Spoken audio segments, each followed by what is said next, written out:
Um, Welcome back.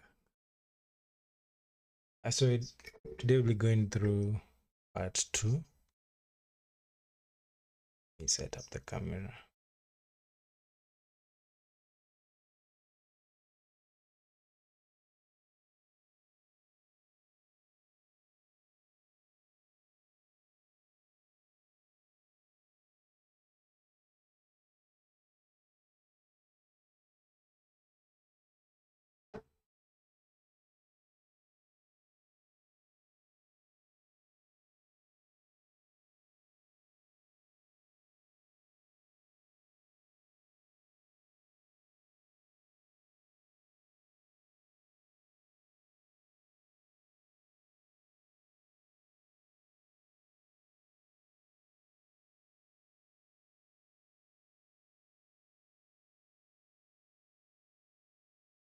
Um, so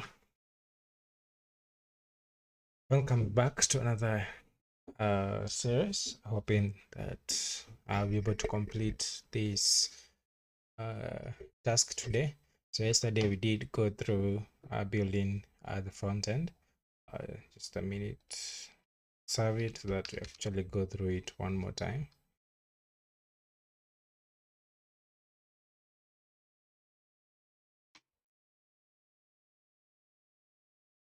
Insurance, and then start the program.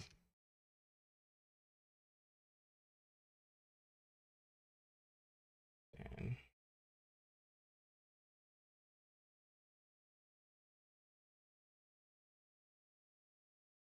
so we did the first task of coming up with this form where you take the number of dependents, the income, and then the age, as well as setting up the risk tolerance and being able to submit, making sure that you do the validations as well.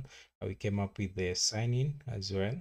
I did show you how to, instead of having to build everything, there is custom custom like dashboard, actually templates that people have done. So like section of modules that people have done, you just copy, edit it to what you want as well. So we use the same template for the login page as well as the sign up page. We did the navigation as well.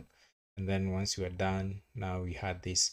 If you want to go and rewatch that, it's the previous live before this one. So you'll get be able to go through what I explained. And today, what I want us to go through is actually the now the second part of it, which is building the backend. So with this, we're gonna use Node.js with Express, and then we'll need to have this endpoint. And something else we need to do is we'll have to create the login and the sign up as well, and as well as I'll show you how to connect to a database as well, where you can be able to add, can be able to delete, can be able to maybe edit as well. So those are some of the things that you're gonna do today. And then if time allows us, oh yes, we also do the authentication flow as well. I will show you once you've created the user, how they can be able to log in as well, the validations that you check if the actual user exists, some things like that. So I think we can go ahead and start. And the first thing that is this. The first thing that I will need to understand is uh, what framework are we going to use? That is Node.js and Express. So Node.js is like the JavaScript. It provides like a platform for us to be able to run all our all our JavaScript code inside the server itself. And we'll use Express on this. The other alternative, there's so many other alternatives, but personally I do prefer to use Express. As you can see in this example, it's usually more straightforward, where you just import the Express itself, create an instance of it, select the port that you want to run as well, and then create now all your requests. So you can have the get, you can have the post. So the get is actually retrieving the data from whatever source it is, whether it's from the database or whether it is from another, maybe external services, things like that. Then you can have a post where you create the data. So you accept some a payload, then you save it in a database, or you process it how you prefer, in any method that you prefer, and then from there now you proceed to return a response as well. And then we have a put and a patch. These two are usually mostly confused, interconfused, let me say that one. So when you're editing, you can use either of the two. I don't want to go so much deep into the two because it's gonna be a little bit hectic. You can be either editing, maybe for example, you're editing the entire payload, or you're just editing a single module. So you can use either of the put or the patch, but there is a difference. I don't want to go into that. Then we have the delete. Delete, as the term says, is just where you actually now delete a user from the database, or you delete a certain row from the database, or you just hide that information as well. So first thing is you're gonna set up one Node.js, and then you're gonna install Express package. Then we'll have to test to see if it's working. So this hoping you still have Node.js installed as well. And then you have your VS Code, and then the other thing that you'll actually need is Postman, that you can test if our endpoints are working as intended. Just finish.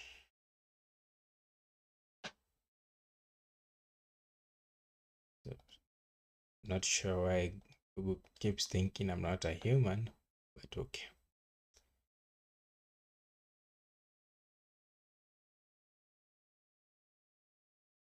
Okay, there you go. So you need to download. It's a free open source application, or you can download it directly from Google. Then you install it. I have mine already installed, and then I will walk you through. Just create a new one, new workspace. Just a minute. Then I'll guide you through on how. Minute, I need to set up this again. It might require you to actually log in. So give me a minute.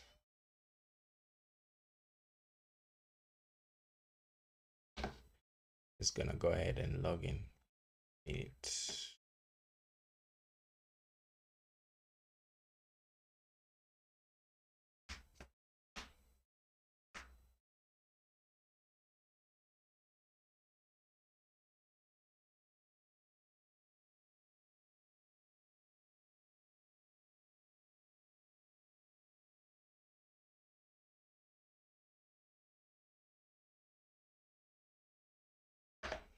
Just a second.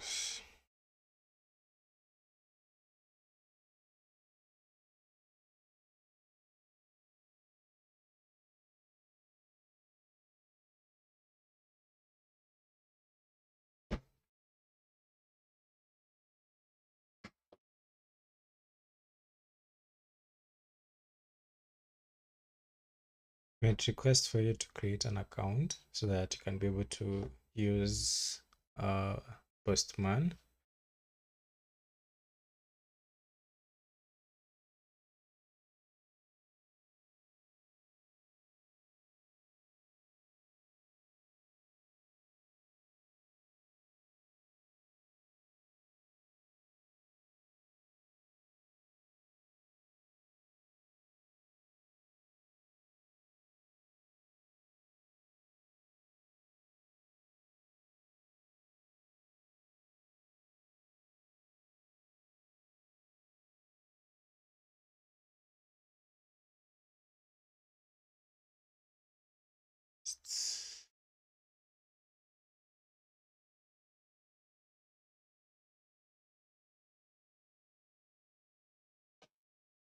So I've gone ahead and I've logged into my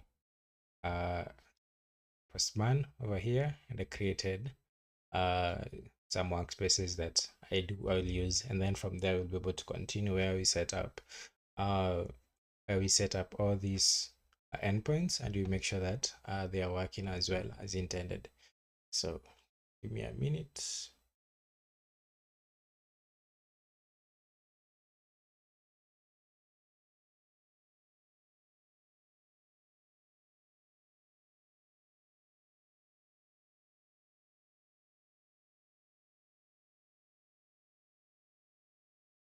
So now once you have the all those set up, the thing that we're going to do next is actually now start setting up our Node.js server.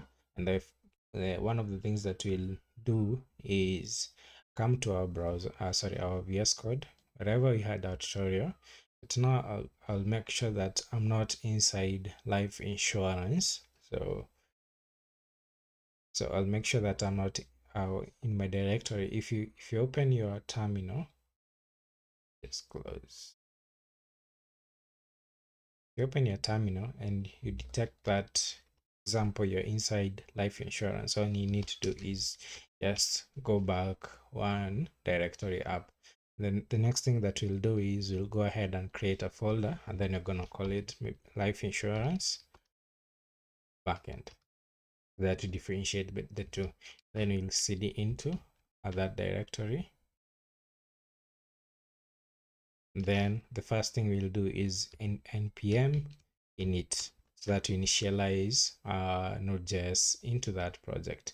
So the package name is going to be life insurance backend. Then the version is going to be the same. All the other information, for me, I don't prefer to use index. I prefer to use app.js, just to be consistent across all my projects. Then from there, the rest, just leave them as they are. For the module, for the type, we'll change it once you initialize, and I'll explain what that means. So if you come to now to that directory inside life insurance backend, you'll see package.json file on there.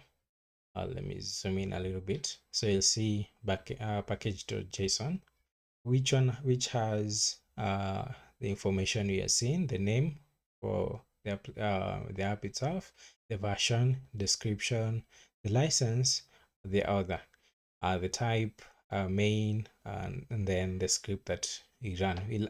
We'll add something inside here, the script itself, so that can be able to serve this project.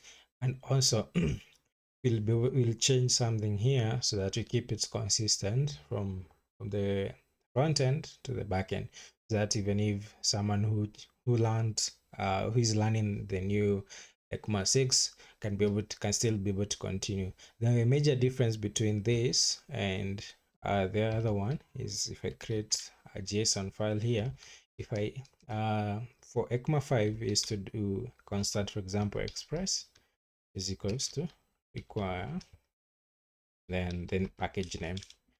ECMA 6 we use import. Now we use the import module, the express from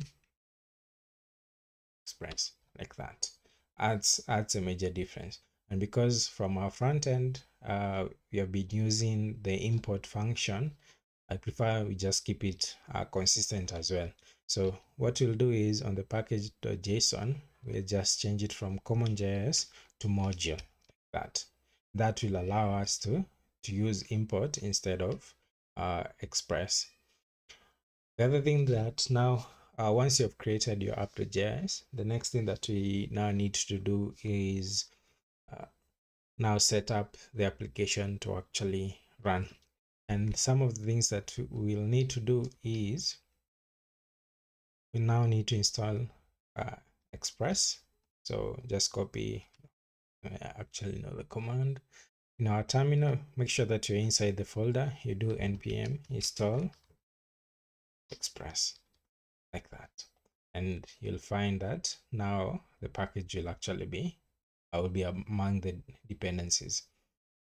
That the next thing that we actually need, we can work with that, and then we'll continue adding the packages that we need later. So once you import express like that, we need to initialize express. So we need to create an instance of express. So a constant app is equals to express like that. And then from there, we just do app dot get. We specify the path like that. And then from there, we create a function that now we return the response that you want. So for here, we just do rest dot so that send hello that.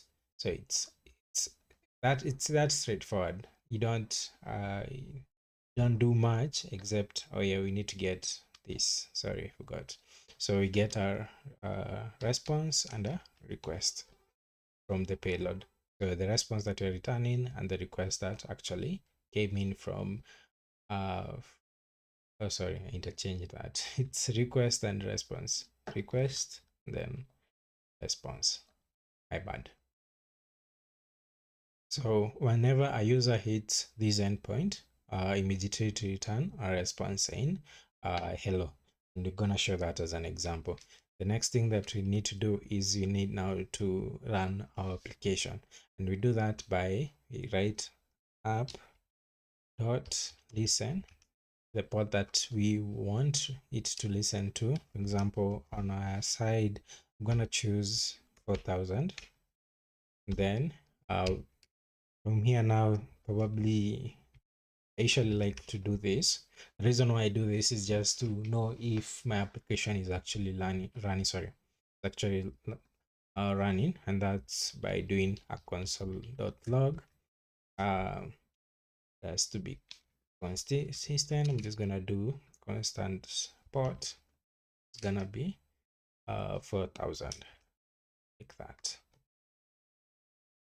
Then from here, I'm gonna do that. I'm gonna write application running port. So I use this to be able to inject a string on here. And then the next thing you're gonna do is serve this, run this app.js to confirm if everything is working as intended. So here we write node app.js like that, and you can see it's running as intended. But at least you need to test now to make sure that it's working as intended. So we'll come back to our postman, and then we'll create a new HTTP request, and the request is gonna be HTTP double quotes localhost. We can zoom in this localhost 4000 our port, and then slash to go to that endpoint.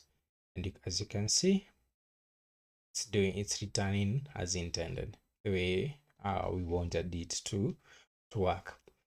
At least now we know that our application is working, so our backend is running. At least now you can say that I've actually built a backend. The next thing now we need to do is now make sure that you have that endpoint that was mentioned, which was,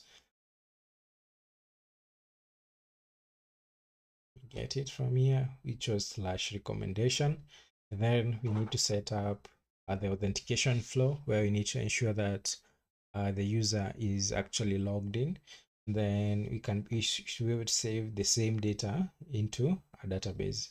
So connecting through user submission is Postgres. So the first thing that we need to do is go ahead and set up the endpoint. So it's gonna be, we start with setting up the where the user submits that information, where we'll do app.post, and then it's gonna be slash recommendation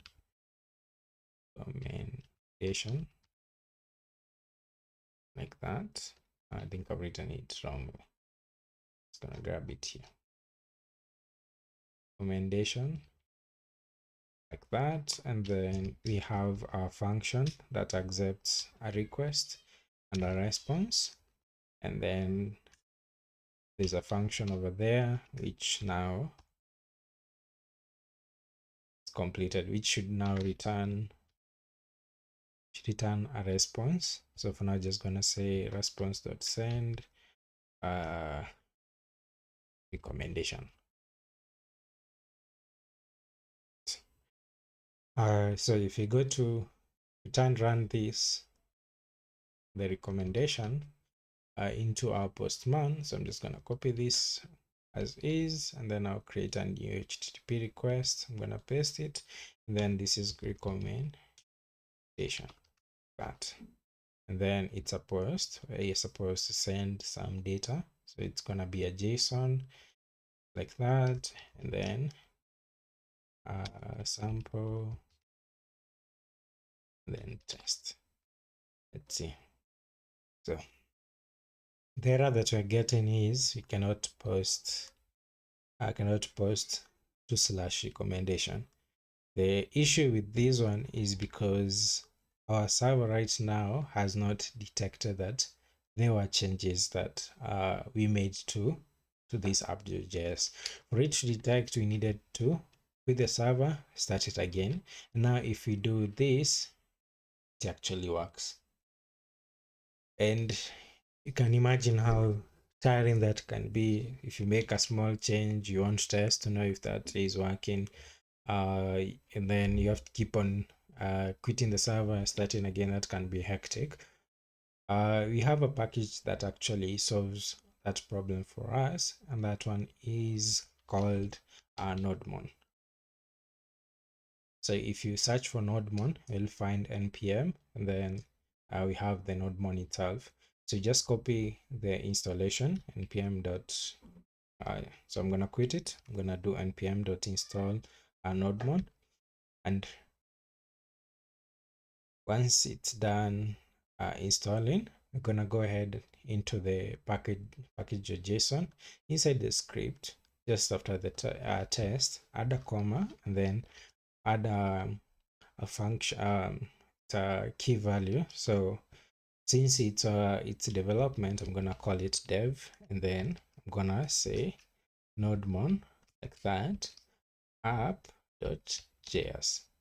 Yeah, and then what you can do as well is, while you're still here, so you'll have another one start, then this is node app.js.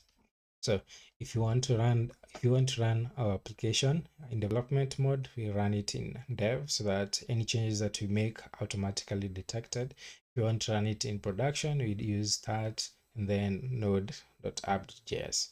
So if right now we do now npm run dev like that, you can see nodemon started the application itself, and our application is actually running on port 4000. Let's make sure that everything is working as intended. If we go back to our post request and do the same post, it's working. Let's see if we make any changes, if it works as intended. I'm just gonna add our recommendation like that.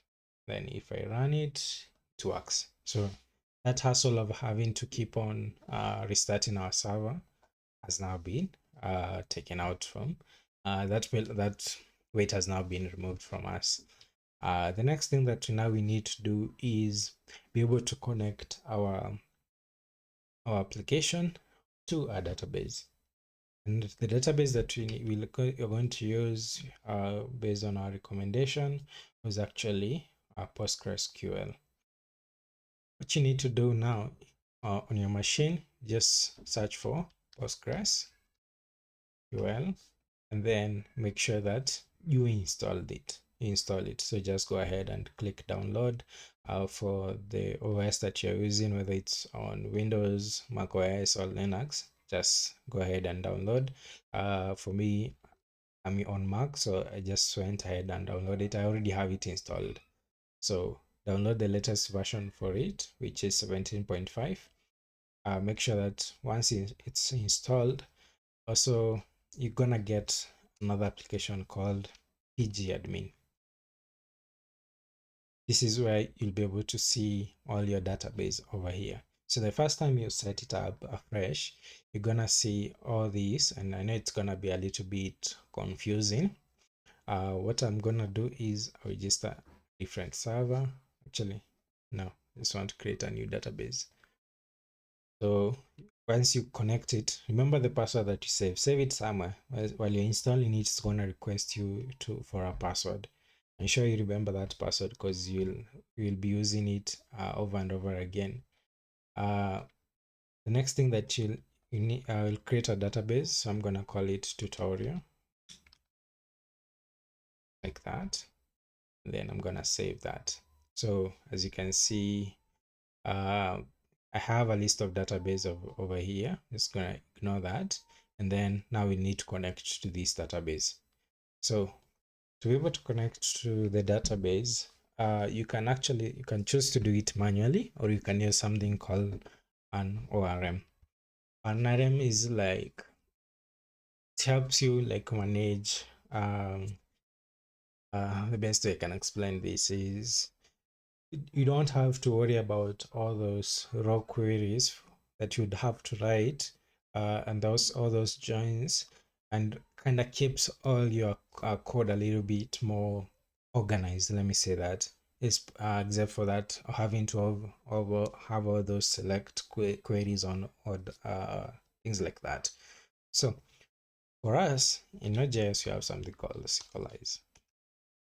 If you search for Sequelize on Google, you see sequelize.org, which is it's a modern ORM for Node.js, which can be able to connect to databases like Oracle, Postgres, MySQL, MariaDB, SQLite, and whatnot. All those examples over there. So once you have once you come to this, ensure you're using version 6 and not version 7 at the moment. This is still in test. This is still in development. It's not yet released. This is a stable one, and the syntax between these and this one, they are a little bit different. Once this one is stable, we'll always come back and go over them.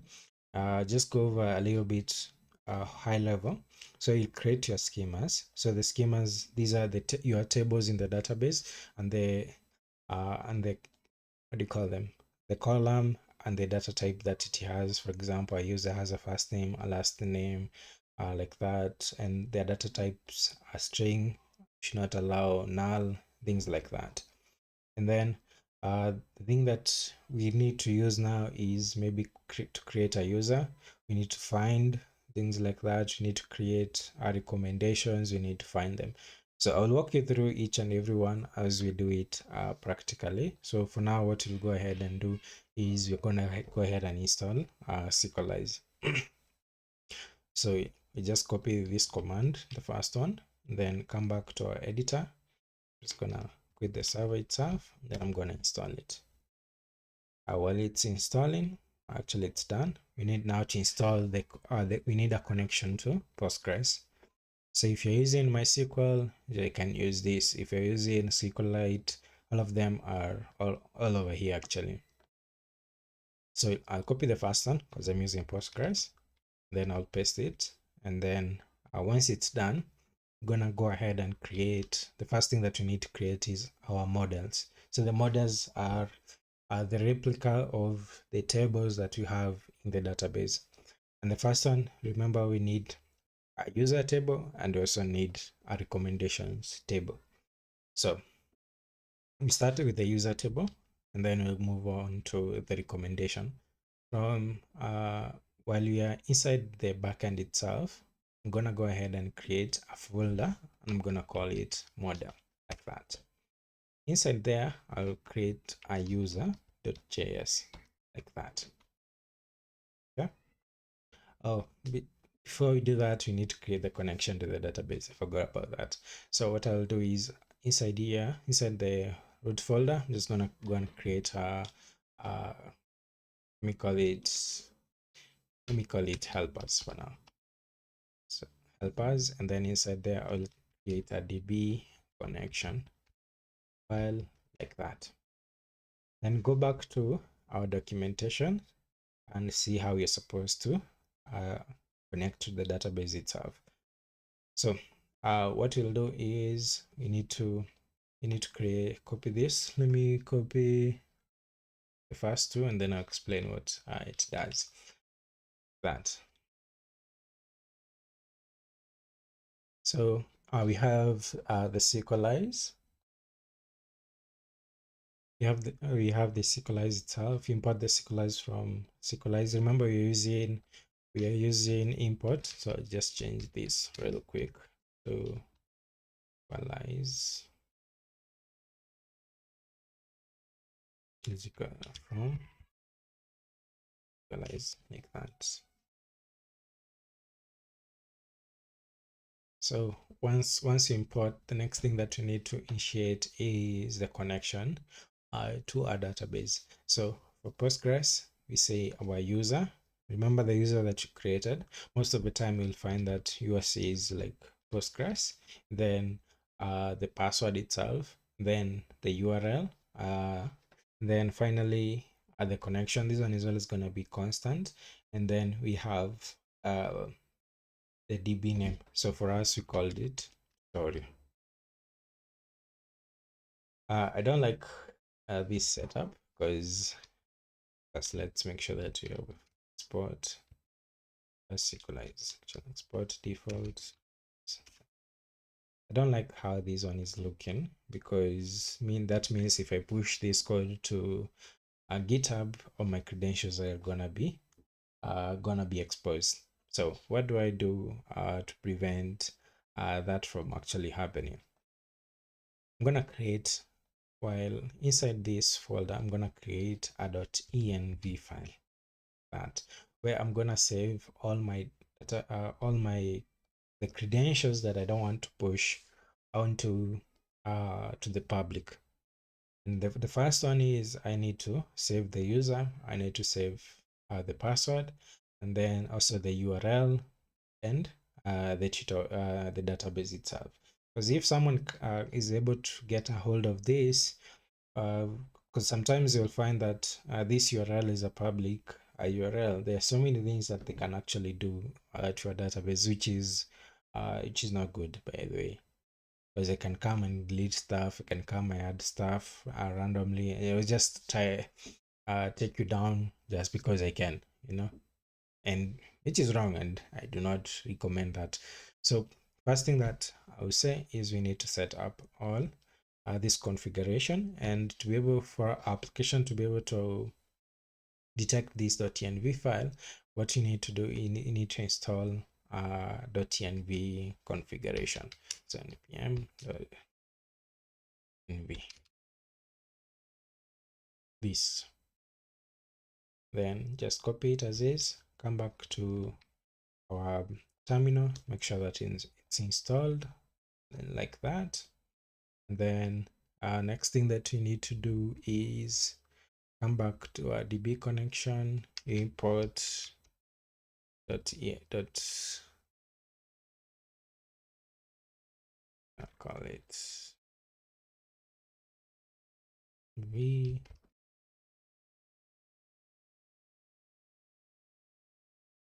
then .env.config, initialize it so that anything that we store here actually ends up working. Trying to give me a minute.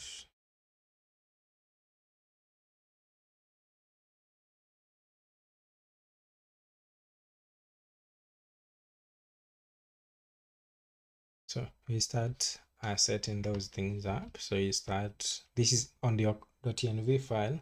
First thing you're gonna do is now set up the environment variables. So the first one is the database itself. So mine it's tutorial like that. And then the next one is database username. So for that one is gonna be Postgres. This I usually prefer to leave it as default. Then you have the database password. That's gonna leave it like that. And then the next one we have is the database URL. So since I'm on localhost, I'm just gonna leave it localhost 5432. So set the password that you set initially while you're doing this, while you're setting up your Postgres, and then the connection. Make sure that the connection is this. Then back to here, what we're gonna do is I'm just gonna do that, and then I move my .env here, and then I'll change this string to be I don't remember the name of these squads. So first interpret this, and that will be process.env dot the database name. So not the username, sorry. Then the password, it's gonna go here. So just copy this password. And then we have the URL like that. So this. Then finally we have the database name.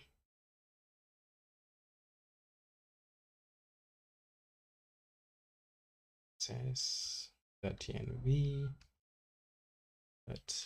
database name. So now your connection should look something like that. So database, and then meaning you're connecting to Postgres, and then the username, the password, the URL, and then finally the database name itself.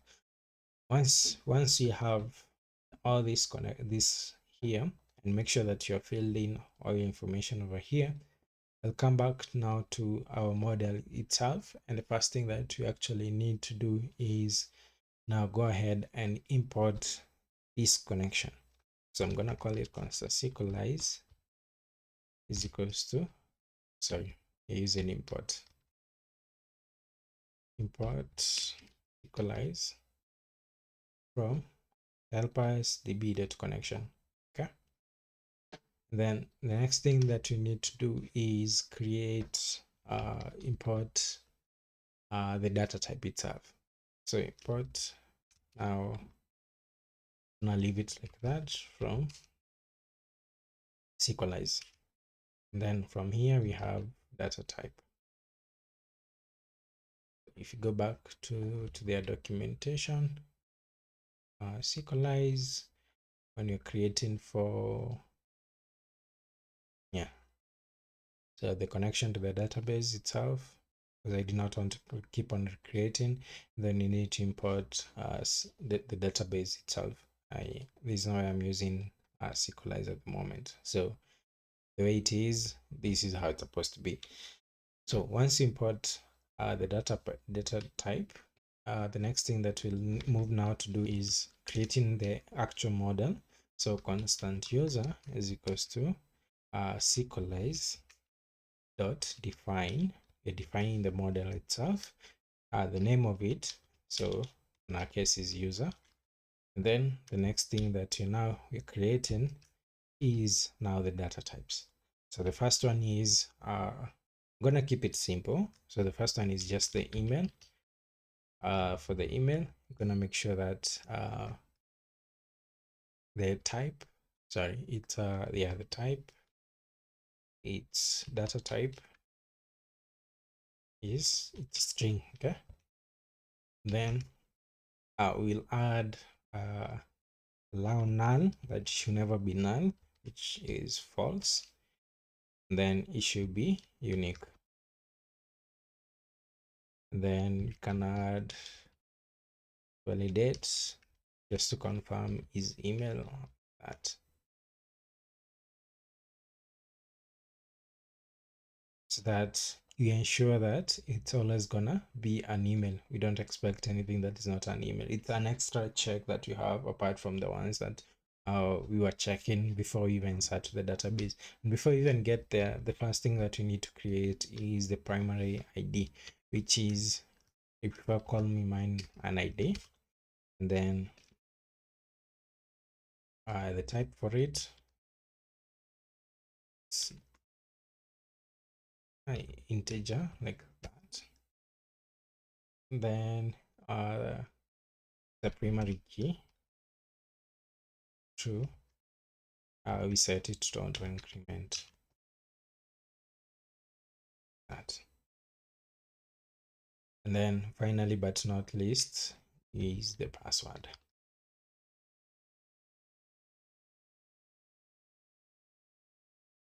So the type for it is gonna be string as well. Allow null is gonna be false. Then finally, but not least, I usually like to add a few parameters at the end, which are timestamp. So that one will tell us when it was created and when it was updated as well. This is very crucial because if you are working in an organization and they want to know who is responsible for what, this comes really in handy. Let me just say that.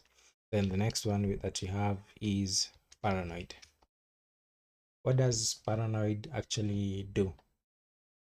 So for the paranoid, we are saying that even if the user deletes this, the record is not completely deleted, because sometimes you'll find that a user will delete something and they say, oh, my bad, I never meant to do that. How are you going to recover that data? This is more of like the easiest way of recovering a lost data within the same database. So instead of deleting the row, it's going to add an extra column called deleted at, and it will never fetch that data unless you tell it that I want to fetch that data. Then you can always specify the table name that you want it to call. So I'm just going to call it mine users. Then we're done with the setup for the first model. It's going to ensure that we export this like that. And finally, but not least, we are going to set up the recommendation table. That I'm just gonna import SQLize from db.connection. Oh, and one thing that please don't forget is very important from a different file. In pure JavaScript, you like, for example, because this is just pure JavaScript, it's not like how you're using TypeScript. What you need to do is add that .js file, otherwise it will not detect it.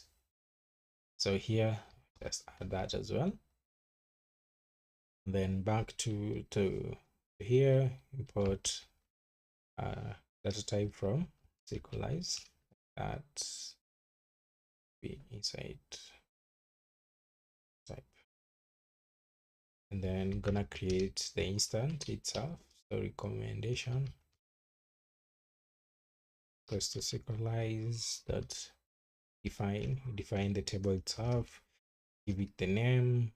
That's to be consistent. I'm just gonna use that, and then now we specify the columns that are going to be in that table itself. So the first one is going to be an ID, definitely, which is a primary key. Start with the type itself. So data type dot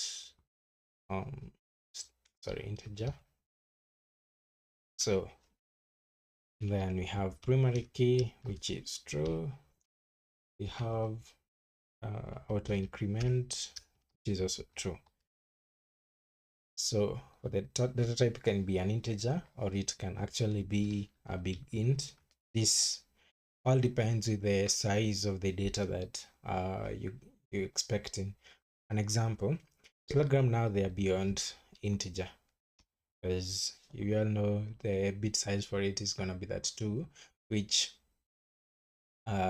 Telegram with the number of users that they have already surpassed that is just an example. Most of those big companies have already surpassed these integers while they're using the incremental. Or you can actually use forgetting the other one. There's another data type that you can use for an ID, which is an UUID. Any of this, because to generate a string, that's always gonna be unique. At no point where you'll always it's gonna be repetitive. Just that instead of how you're used to 1, 2, 3, so on, it's gonna be a very weird string that no one can actually guess that. And then finally, now we have now the inputs that we're expecting for the from the recommendation. One of them is gonna be age, so gonna be type dot integer as well.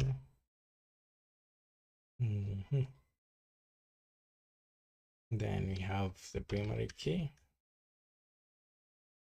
No, sorry, it's not a primary key. Sorry, allow none is false. So I'm gonna do the rest for income. We had trying to remember the rest. Go back to application. A number of dependents. So dependents that yeah, so have risk. So for the risk, what you're gonna do is the data type changes to enum, and for the enum it's gonna be one of the three that we mentioned earlier. So it's either gonna be low, that medium, then you have high, like that as well.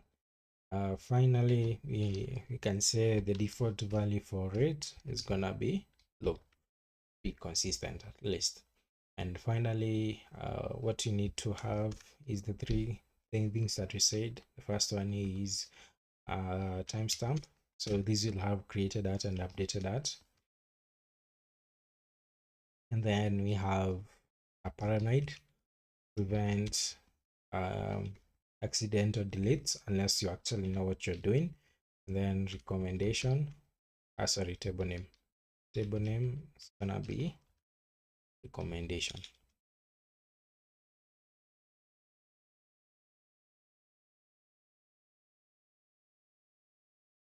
And now we are done creating our models. So just ensure that you export it out for default recommendation, like that. Now we are done setting up the two tables that we need. We made sure that you have the connection to the database as well. And now what you need to do is you should have the endpoint where we create the user, and have the endpoint as well that we can insert the recommendation. Now we'll move ahead and what I'm seeing at the moment is it's gonna be, if I start looking at this is gonna be really it's gonna be full. Like the code will be very long, especially if you do the get to get users, if you do another get to get a recommendation, so on and so on and so on. But at least you get the gist of how it's done. But now, to maintain the code to be a little bit more readable, what I'm going to do is I'm going to move all these functions, the get functions, out of the main app.js, and I'm going to place them in another folder for us to be able to keep it at least more organized. So inside here, I'm going to create a folder and I'm going to call it fetch API.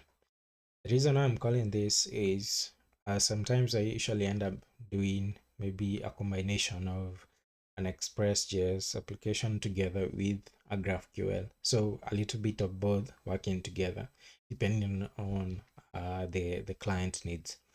So I separate them, and the other one, if I need a GraphQL, I create a folder for it. Inside the fetch API, I'll create two folders. I'm gonna call the first one is gonna be controllers.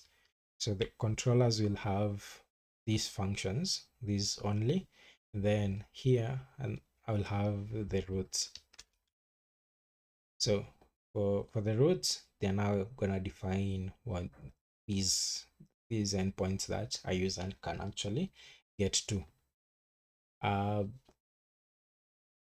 so the first one is we're gonna create a user that let me just rename it to be consistent. User controller, so that you don't get confused. Controller like that. Then I'm gonna have as well recommendation controller like that. Then once inside here, now we'll have all those functions that we'll need. Since you're inside the user controller, what the first thing that you need to do is import the user, the model itself. So import it from this folder. So one folder up to fetch to the fetch API folder. Then another, we move now to the life insurance backend. Then inside the model folder inside the user. Remember to add the .js, otherwise it's not gonna work. You're gonna be having issues and you don't understand where they come from. So we'll start creating the functions for the get, post, and create. Sorry, get, post, put, and delete. So first one is gonna be get users. We have the request and the response. Then let me just name the functions first. So get user, to get one user. This one you get all the users. Then request dot response functions themselves, and then create user.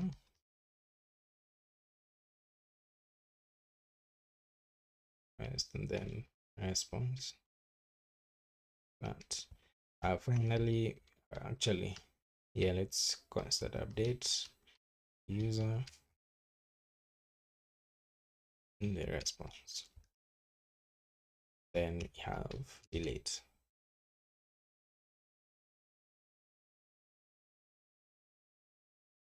So the request, then the response.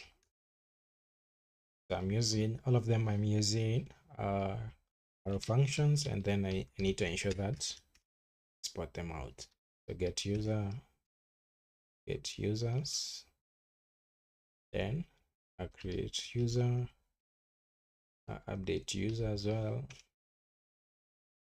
and then delete a user like that. So we start by getting the users, and this one is really straightforward. By the way, it's very easy. What you need to do is inside here, constant users is equals to model dot find all that, and then it return a response dot stamp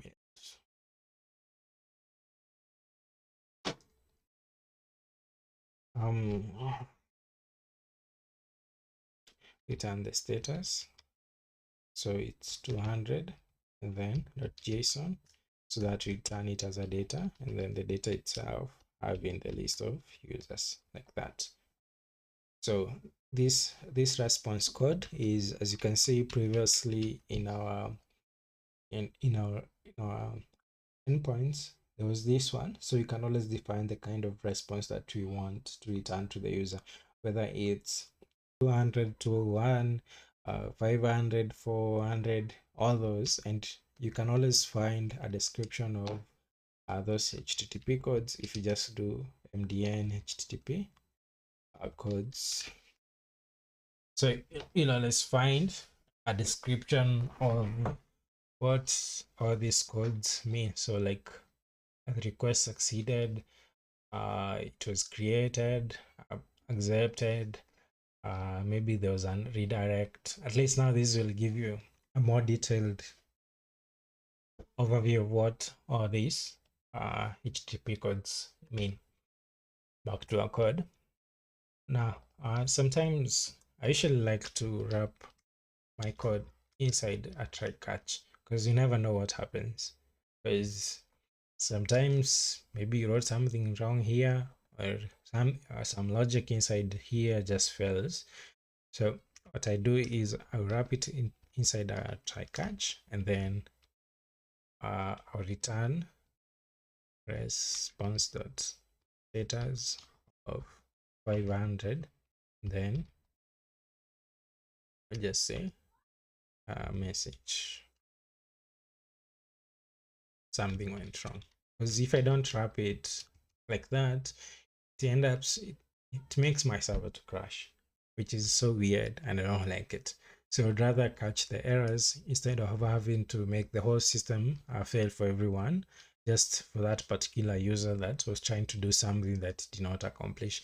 And then eventually I usually have like system logs where I track where if anything or any kind of thing that is very crucial fails, I get an alert to tell me this and this happened, go and investigate it.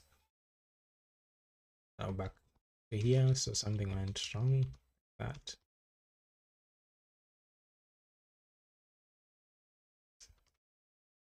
and now we are done with get users.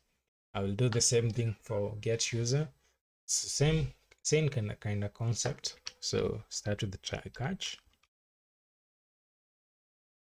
So catch any errors that might come. That, and then we do s.status of 500. Then message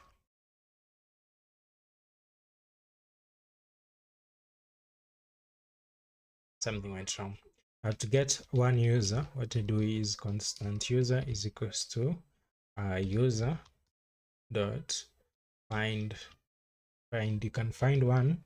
So if they're passing the email example, but now since this get user is only to find a user based on an ID, is gonna use by primary key. And then what I need to get is now the params that user has actually passed. And then to get that, what you need to do is it's gonna be on request.params ID like that. Then this is the ID, you pass it, and then you return, sorry, s.status 200 .json, so the data itself, and then the user. Then so sometimes you might not find that user. For example, if they pass a user with an ID that does not exist in the database, that user was deleted. So I'll do if not user, and then immediately I'll return a response dot status of 400. It's 44, meaning that's not found, and then JSON, the message, so user not found. That now that at least that's the only scenario that I know, or not that would happen from here. And also something that you can say is if not ID, you can say return, so response dot status, do like 44, then that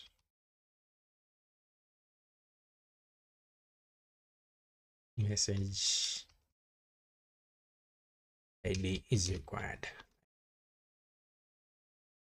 Now you have taken care of getting a list of users and getting a user. Now you can go ahead and start working on, give me a minute.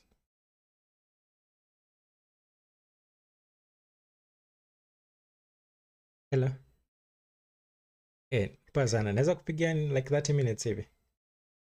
Ah,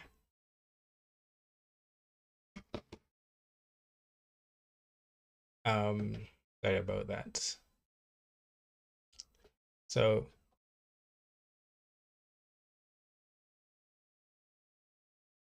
we need to create a user, and then from here, first I'll start with the try catch. I think there is a shortcut of having to keep writing that. And then gonna go ahead and return any errors that we find. Now we need to do our own validations before we start that user. The first thing that we'll do is, the inputs that we are accepting from. Now, to get the payload that is sent by the user, you'll always get it from the request.body. And we're only expecting two things: the email, the password. Actually expecting as well confirm password. So before we even go ahead and insert that information into the database, because it's usually as straightforward as constant user is equals to user dot create the email and the password. It's that simple. But we need to do a few things before we even get to this. And this password, you cannot save it like that, because this one now, the password will be too open for anyone to actually, like, if someone steals our database, you'll be able to see the list of passwords for each user, which is also security threat. So what you need to do is you need to hash this password first, and then before saving it to the database.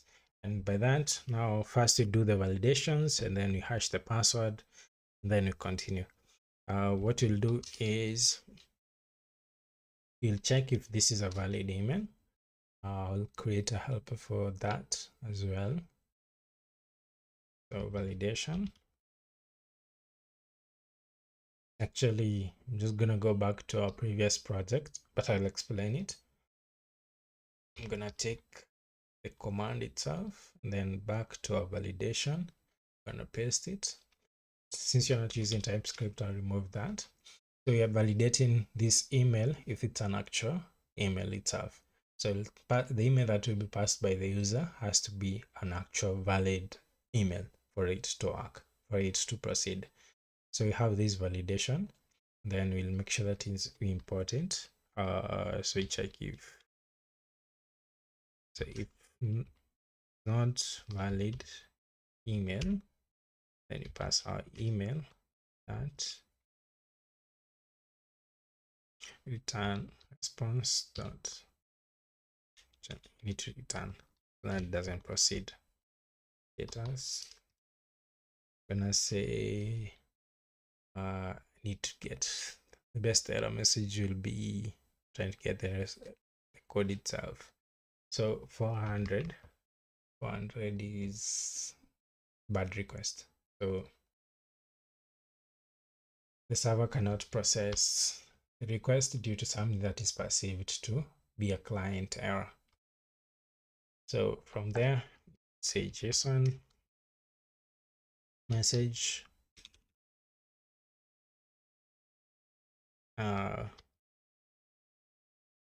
is a valid email is required. And then now we need to check the password and confirm password if they're passed. If actually, just before we move on, if it's not a valid email or not email at all, or as well, I could start with this. It fails. So if it's not an email, it's not a valid email, or email.stream. Though this we just check for me. So if it's not an email, it's not a valid email, it's gonna fail. Then the next thing you need to do, if it's not a password, that or password dot stream dot length is equals to 0. We return, we throw an error as well. So 400 password is required.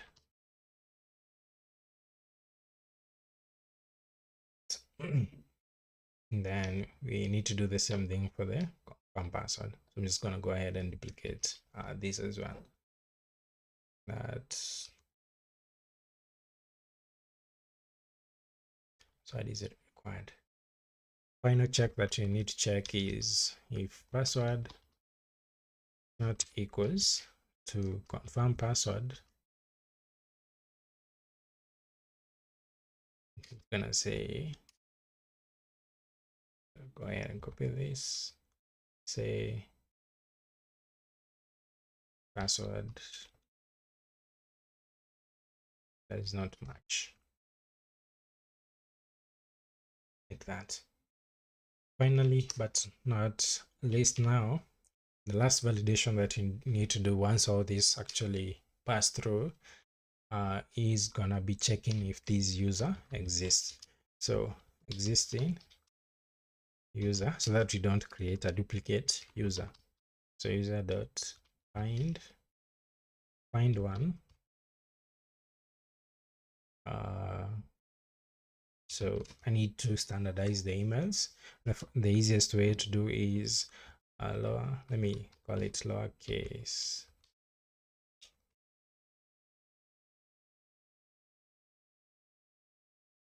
written is equals to email to lowercase.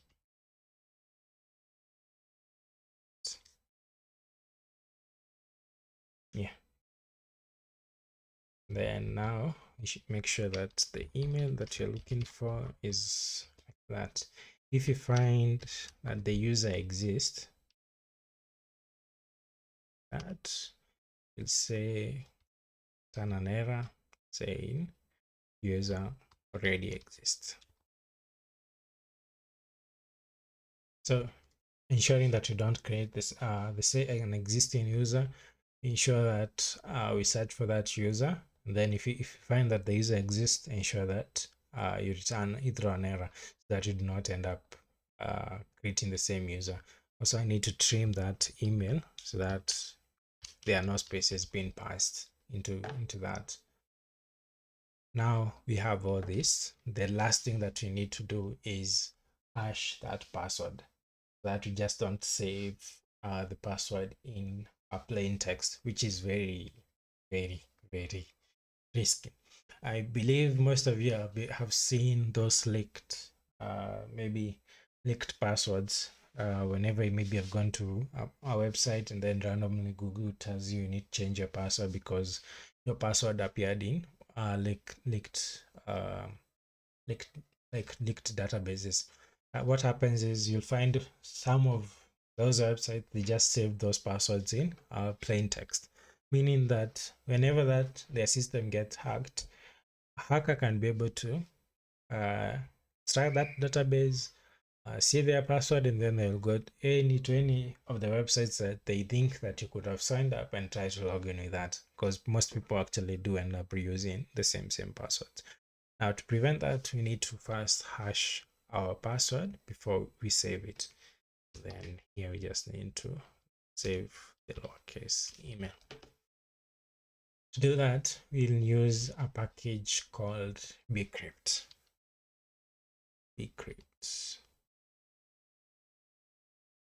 So there are two.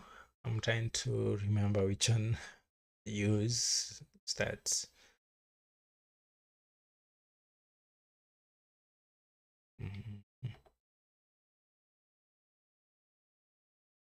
just a minute. Yeah, so I do end up using this. So you search for bcrypt.js, then install that package. It has over 3 million downloads, weekly downloads. You can find a different number, but the higher this number, this usually tells you that this is a trusted package that is being reused over and over again. So go ahead and install it. You'll see that it's actually installed here. Then now into our controller, we need to ensure that we also import it. So import bcrypt,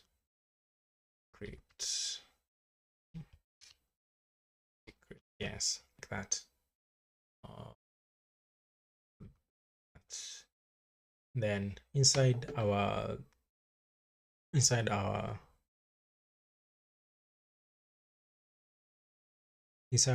mutation, what you need to do is hash that password, and then once you hash it, we need to create a hashed password with a very strong password, like a strong string that one can be able to, like, it's you and the server only know that, like a secret key.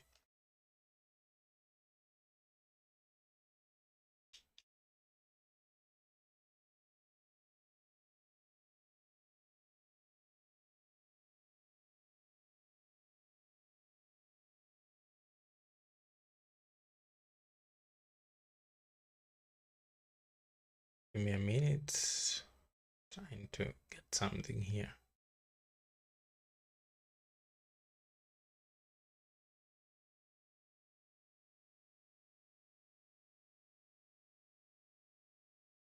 Mhm.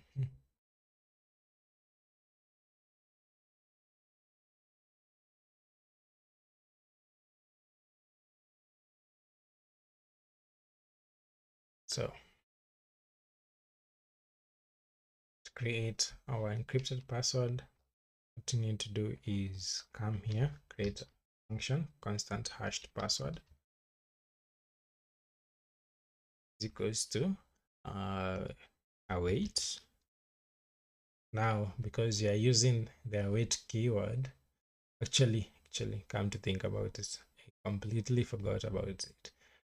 In all our functions, we need to use await. So we'll change it to async, and then in all the model themselves, we need to await for this command to finish. Because once you sign, it may take some time to go to the database, get the information, and return, and then now save that. So before this line gets executed, we need to wait for this to be completed before we move to that. Just gonna copy this. I'm gonna have the await keyword before anywhere we call the model, example here. Then also here, I'm gonna await for this function as well. Then here, continue, await for this. We'll hash it. So bcrypt dot hash, we pass the password itself, the password that the user passed, then we'll give it a salt. So password in a string and then the salt. So I prefer to use any number above 10 is okay. That's your personal choice as well. And then now once it's hashed, the next thing that you need now is to save it as that and return the user. So return response, that you don't need to do, just say response date status. So this one is to 1 because the user has been created, and then .json. Then that's gonna be data, then user. Like, then we're done now updating our user. The next thing that we're gonna do is update the user. So for now, I'm just gonna allow to update the email. I'm not gonna allow anyone to update their password for now, because later on we implement the logic where if you need to update their password, they have to send the current password, so on and so on, like that. Not else, it's catch, then the error itself, that. So copy this, gonna save it there. Then finally, we're just gonna do constant. I'm only expecting an email the user goes to request.pod. This is just for a demo of showing that how the update function works. So same thing, you need to ensure that the password has been passed. So into update, ensure there is a valid email. Then ensure that the email is in lowercase. Email is lowercase like that, and then trim as well. Then we need to also search for the user. So constant user is equals to, need to wait for this. Sorry, async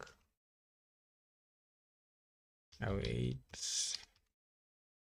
user dot find by primary ID, because when they're updating a user, you must ensure that you're passing the user ID as well while you're doing the update.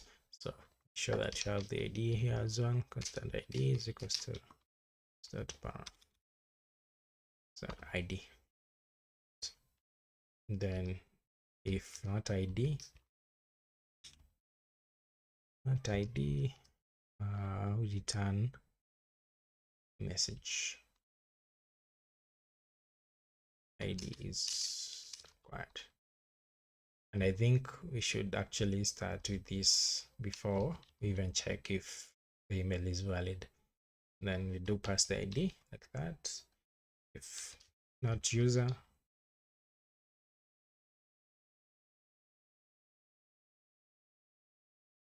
done. Status for meaning you didn't find the user, then JSON message user not found. And then now we just need to update this user. So you'll do user dot update. We pass the email to lowercase like that. Then we need now to save that user dot save that, and then finally we just need to do reload that, return the updated record.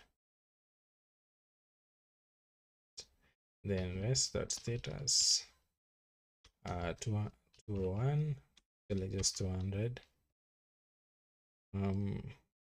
JSON data, then return the user, or you can even say like user updated successfully. Finally, we just need to now delete that user.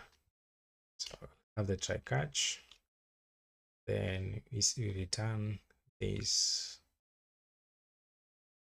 function. You can always even save this somewhere so that it will use it over and over again. Unless you want to customize it the way you want, this is all up to you. You can have it somewhere else where you reuse it. Finally, we have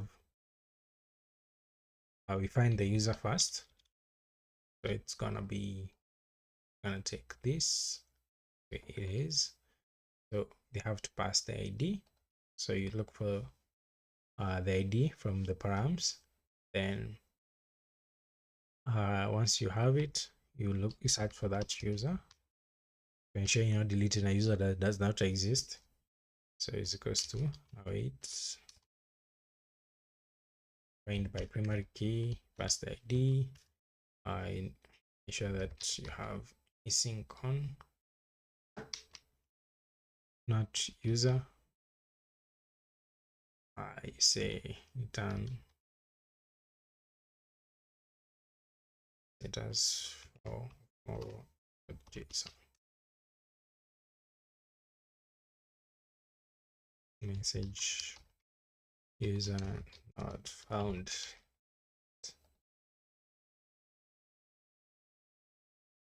Remember, you can always export these functions somewhere else so that you can always reuse them over and over again, so that you don't, wherever you see yourself keeping on repeating the same thing, you can have it maybe somewhere at the root page of it, and then you just call the function, then throw the error whenever is needed actually. Now you just need to delete the user. Just await the user dot destroy that, and you'll be done deleting that user. So you just need to tell the user the client status dot 200 successfully, then JSON message user deleted successfully, and you're done.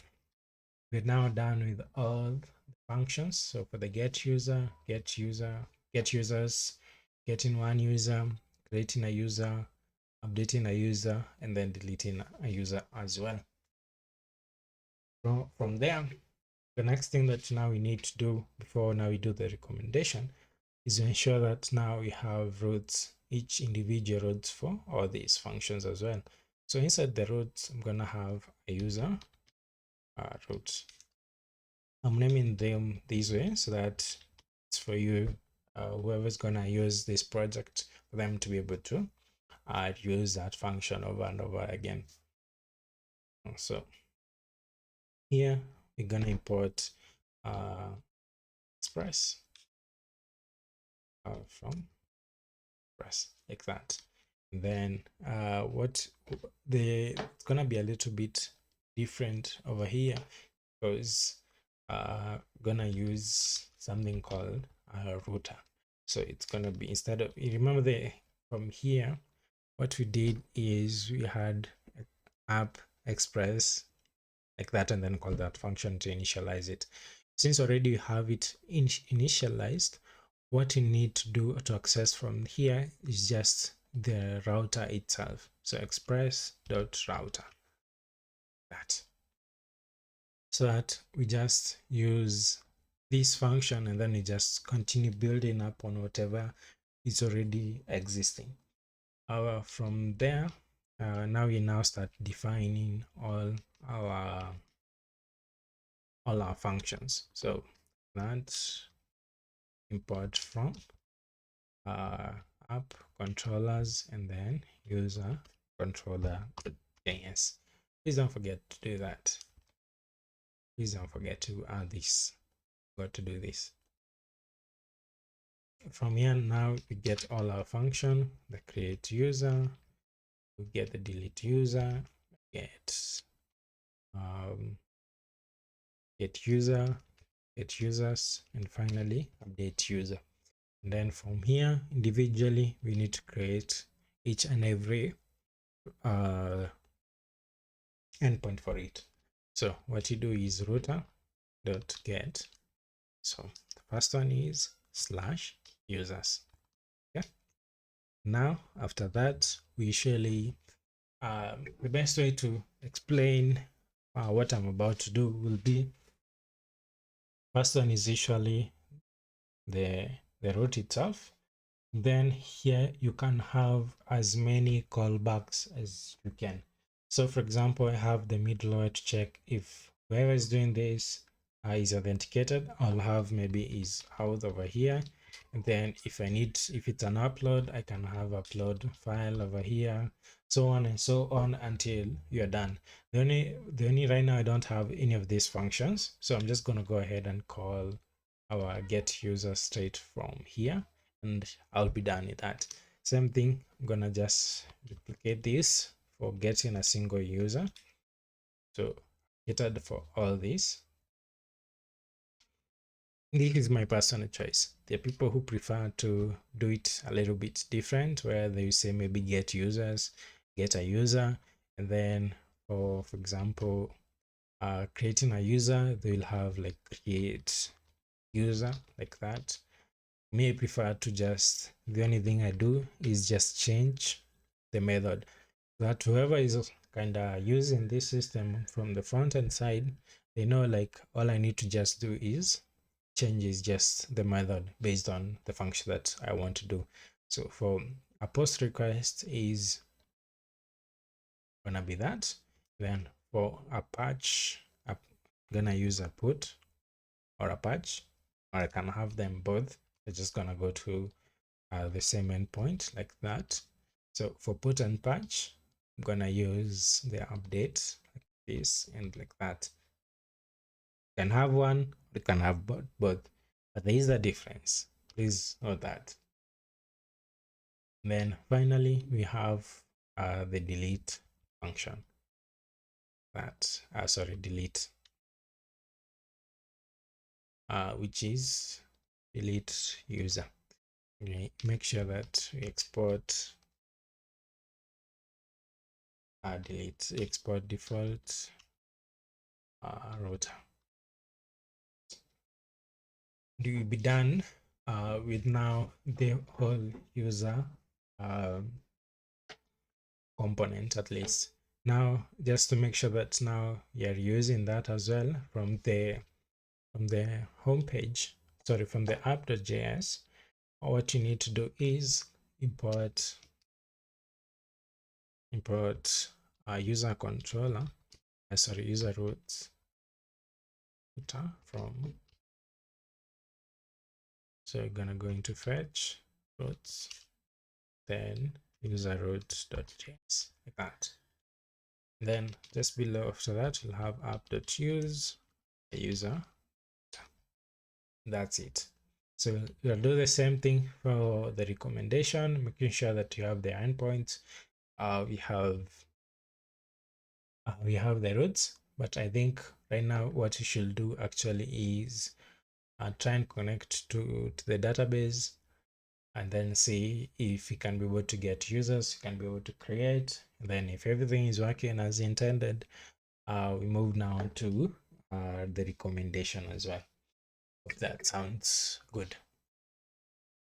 So just gonna set up my password, just a second. Then I'm gonna try and connect. Oh, just before we do that, we need to ensure that migration has been done successfully. So I'm just going to import SQLize, the same SQLize from our helpers. Just before we run this, I'm just going to do a function that actually kind of calls itself. So I'm going to do an async function, call it migrate all our database. Then from there,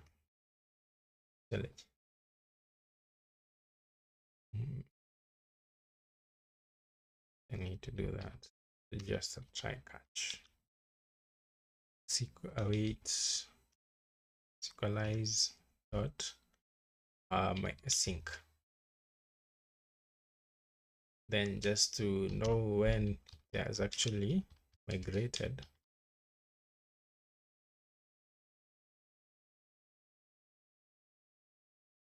Tab is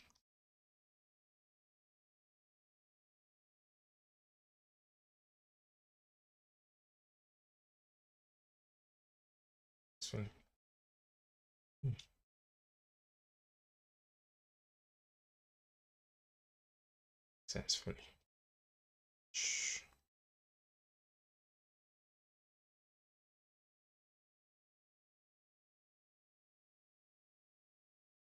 First, I also want to know error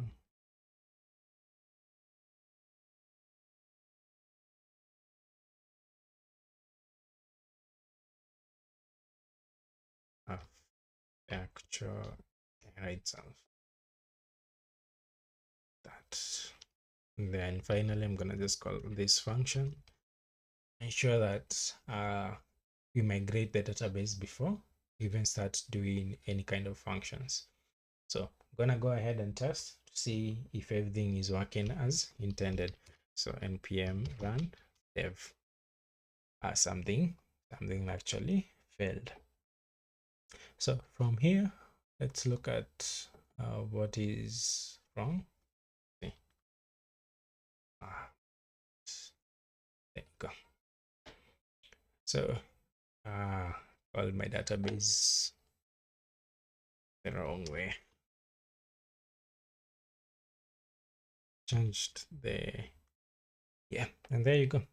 As you can see over the table, that table right now, it will just create the user table right now, and then once I start using the um, recommendation, it's gonna be created. I'll show you how it looks from the database itself.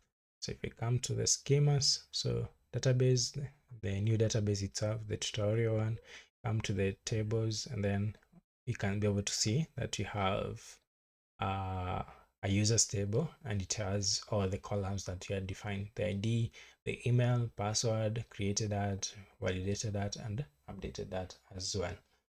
So go ahead and test to ensure that our endpoints are working as intended as well. So um,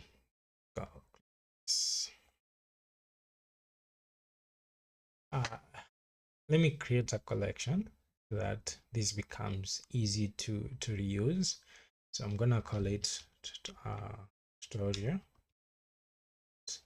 Then inside here, the variables, I'm gonna have a service.url that I don't keep having to type this whole URL. And in case it changes, I just have one place where I'm gonna change that. So localhost, maybe once I deploy that, I don't need to have editing all of this manually one by one. So I've created this variable, then I'll move now to creating our request. I'll add the new request. The first one is get users. It's gonna name it get users like that. Then inside here, I'm gonna use there's two brackets, and then I'll see the variable that I created. Then I'll use the users like that, and I ensure that I save it. So if I do a get, you can see that it tried to fetch the list of users, but right now we don't have any, so it's working as intended. I'll also create a second one where we fetch the new users, sorry, actually I've remembered something. Coming back to our this, remember when you're getting a single user, we always must pass the single ID, the ID that you're trying to get. So how we do that is we do a slash, then the ID itself. So we need to do the same thing for put and patch, and also for delete as well. That. So back to our postman. Remember, you need to add this ID afterwards so that you can be able to fetch that. Then a new one, a new request. I'm gonna save it. I'm gonna save this into here, then get an user like that. So I'm gonna be getting it from the service URL, then slash user, then slash, I'm gonna name it as that. That now we have both variables with an ID. So right now it's not gonna work because I remember I made a mistake in my code. See, cannot get slash user. Actually it works. Never mind. To test that this is working as intended, this ID that we passed, come back to our get user inside the user controller. If I console log this ID, log ID, then we run, come back to our console. You can see that it's printed the one. I need to remove this login. What you do is come back to our DB connection after the string, just add extra parameters. Say login is false. I don't want to keep seeing the queries that it has generated, but at least this is a good example showing that if you needed to do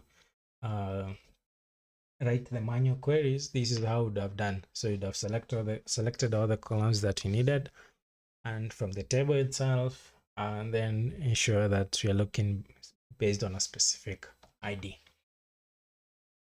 Back to here, let's remove this console, and then we are good to go. So we'll go ahead and create now a user.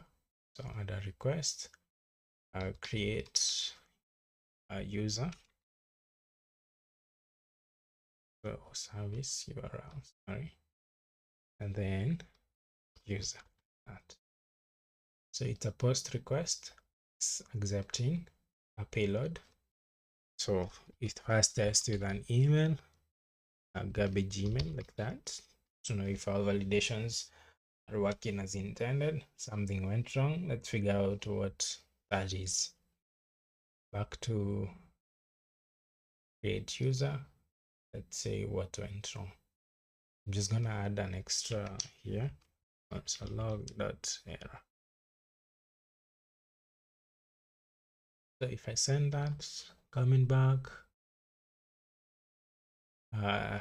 property email is not of from the request.body is not defined.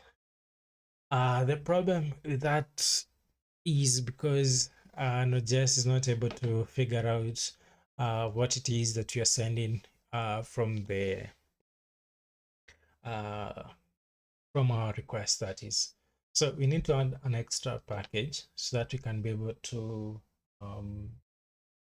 like decode or pass, actually to pass that the data that is being passed from maybe the front end or postman, so that you can be able to manipulate it. So with that, we install a package called npm. So npm install body parser like that. Once it's done,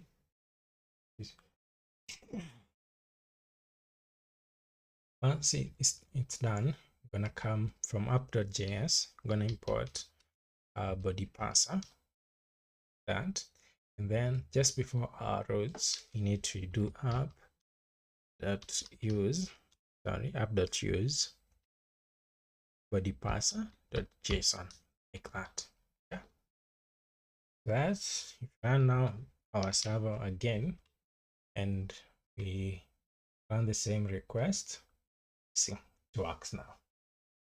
That error is gone, because previously it was not able to pass that the JSON that you are sending like this. It was something different. Actually, we can do a sample maybe to show you what is coming through. So just comment this out, then I'll go back to our user controller, and then just before that, I'm just gonna do request.body like that. Then I'm gonna run it. So you can see it's undefined. So it's not able to pass that payload that we are sending it as a JSON. That's why we actually need this package to handle that for us. Once you're done with that, let's also test. Let's add an actual email tests.com. Then if you send, password is required, press the payload, test that. Have this. Let's confirm.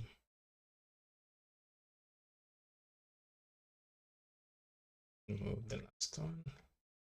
So you can see an actual user was created, and on the password it wasn't saved in the same sequence that we know, like the way it's a test. But at the time while we're gonna be doing the authentication, it's gonna make sense because you'll be able to decode this in a way that you can be able to compare. With hashing, that this string can never be like, you can never be able to undo it to a point where you get this. What you can be able to do is, once maybe someone passes such kind of a string, we'll try and compare if these two are the same. That makes sense. If they're the same, then it passes, but you cannot just be able to like decode and know if this is like transform that now to the actual password that that user passed. That's the advantage for it. So the last validation that we need to confirm if it's working is trying to create that user. Now if we go back to our get users, you can see we can be able to get our users like that. And if you try and get one user, you can see you still can be able to do that. One thing that I'm gonna do just before we move out of that, while you're getting users, it's not good to showcase this field of password back even to the client. So like the client side, when I'm referring to the client, I'm referring to a front end in this case. So what I'm gonna do is back to here. I'm gonna add the bracket, and I'm gonna exclude. There is forgetting that function. Let's just check. SQL lines exclude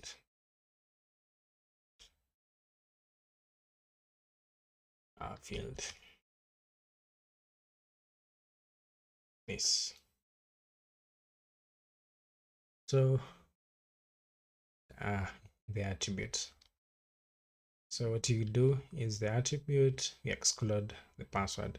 It's gonna copy these, all these here. I'm gonna go to get user, and then it's gonna have the same thing as well.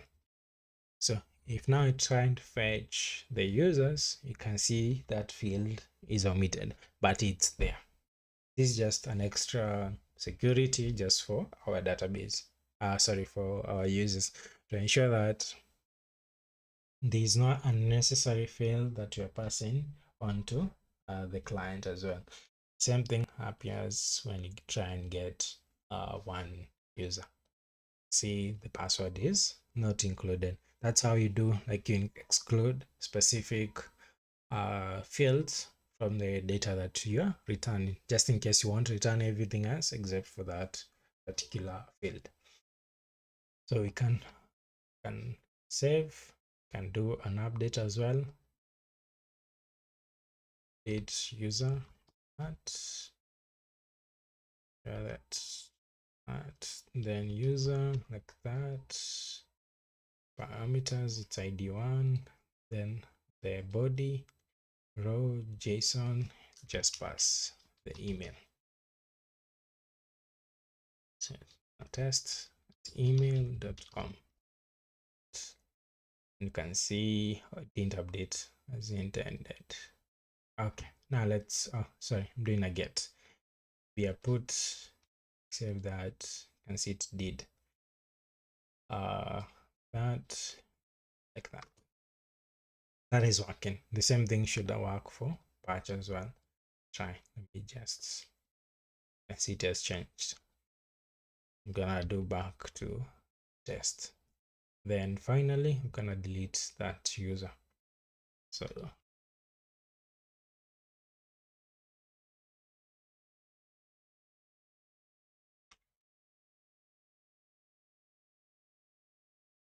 it's gonna be a delete. There's nothing I'm passing as a payload. That's not saving that. So if I run this command, the user was deleted. If I go back to here, you can see that I can no longer be able to see that user. And if I go back to the database itself and I view all the rows that I have, you can be able to see, and if you can zoom in, you can be able to see, yes, I have that user, but under the column of deleted at, you have that. So just in case I want to recover these users, all I need to do is come, delete that, and then save, and then I can still be able to fetch that user, and we'll be done with that, getting users. So the next thing that you need to do actually now is go back to the recommendation. Once you're done with the recommendation, we now set up the login as well. That's the only thing that will be left for the user. So back to our code, on the validation. What the extra thing that I needed, sorry, on the model recommendation, what I had forgotten to do is having the user ID, that you know which user created this request. So we'll have the type itself, the model itself, then it's going to be an integer. That this is based on the primary ID from the user. Then we have is it a primary key? Should it be null? No, so false, that. And then we need to add a reference to it. So what we'll do is reference, then the model is called user, so make sure that it's imported, that. And the key, it's the ID, string. Now, this ensures that the ID that you're adding actually exists in the table from the user. With that, now let's go ahead and start working on the recommendation. Or so before we actually move to that, I think we should just move with the finish the login, and then just complete with recommendation. So back to the user controller, we have the login a user function called login user, where we have an async which accepts a request and a response. Inside there, we'll do another try catch, that, and then return a response dot status 500. Let me just copy this, just say something went wrong, that. So in a login, the two things that you're expecting is an email and a password, like that. Then requests dot body. We can validate to ensure that, let me just copy these two validations to ensure that whatever it is, they're passing a valid email and they're passing a valid password, at least a password with some information. So I'm checking if it's a valid email and if it's a password. The next thing is we need to find that user. So user is equals to await user dot find one, where email is equals to, interesting, okay, so where email will to lowercase dot trim, like that. And then if not user, here is where, this is where I recommend, don't, when you're returning an error message for a login user, never tell them what the issue is. Like, be generic as possible as you can. What do I mean by that? So so this is gonna be 100.json. Gonna say a message, gonna say invalid credentials. I know that it's an email that I did not find, but I'm not gonna tell them, because what if it's a hacker who's trying to brute force your system? And if they're doing that, that means that they will try all combinations of emails, because now they know that it's an email that has the issue, or they does not exist. But if you tell them it's an invalid user, they're not sure, like, is it the email, is it the password? That's a logic that we need to keep in mind. And then finally, now we need to compare if the person who is logging and the password that they have passed is an actual valid password. How do we do that? We do that by using the same package, the bcrypt. So I do we write is equals to wait bcrypt this package up here, bcrypt.js. So bcrypt, let me remove this, that we're now using compare, and then you're passing the user password. So you can even see the user password, which is password, like that. And then the hashed password is user, the user that we're looking for.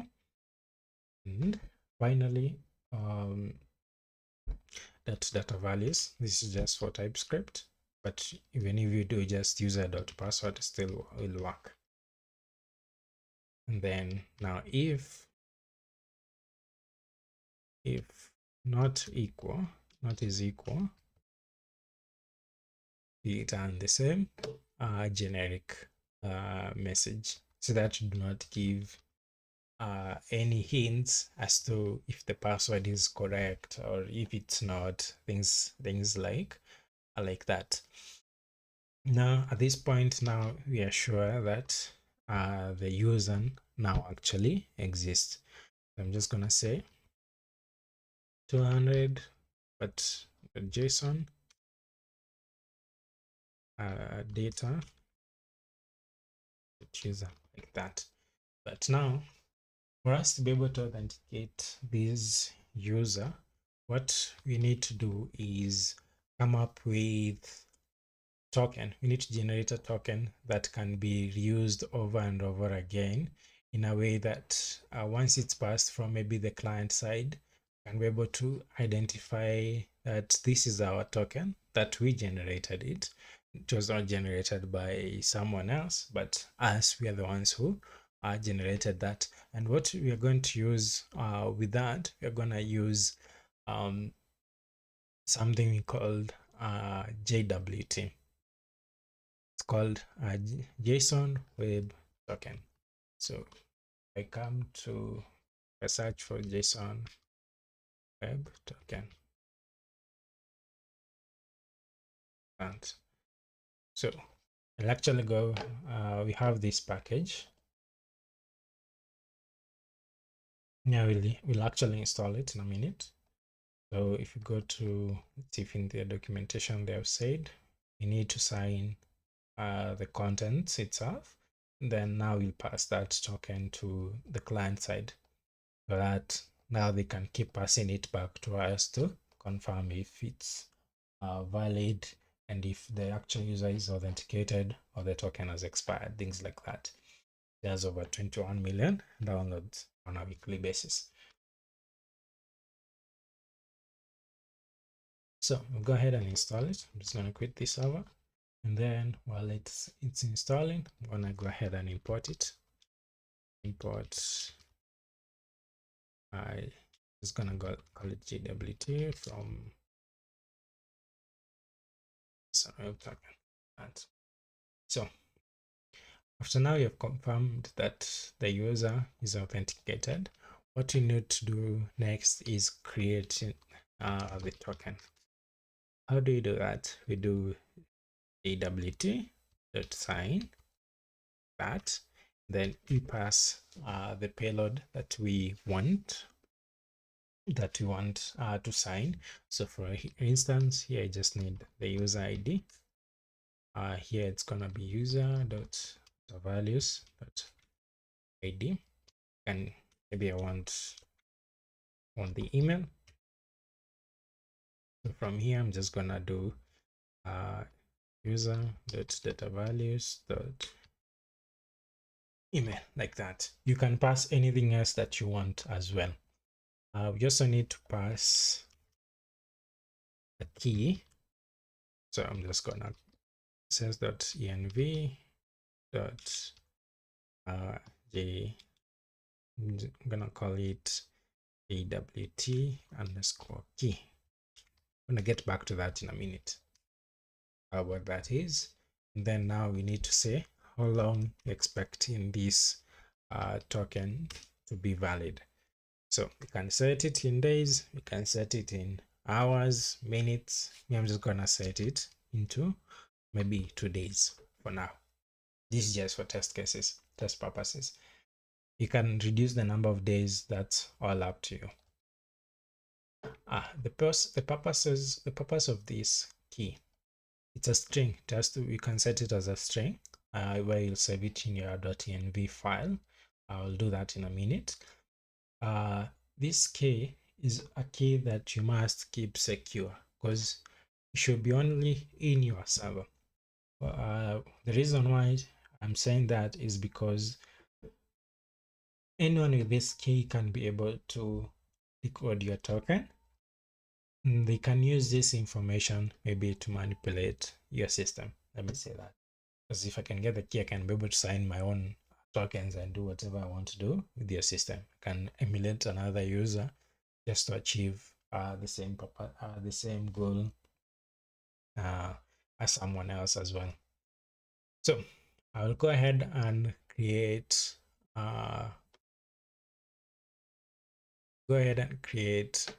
my JWT key, random key. So my .env file, I'm gonna have JWT key, but I'll Google for random string.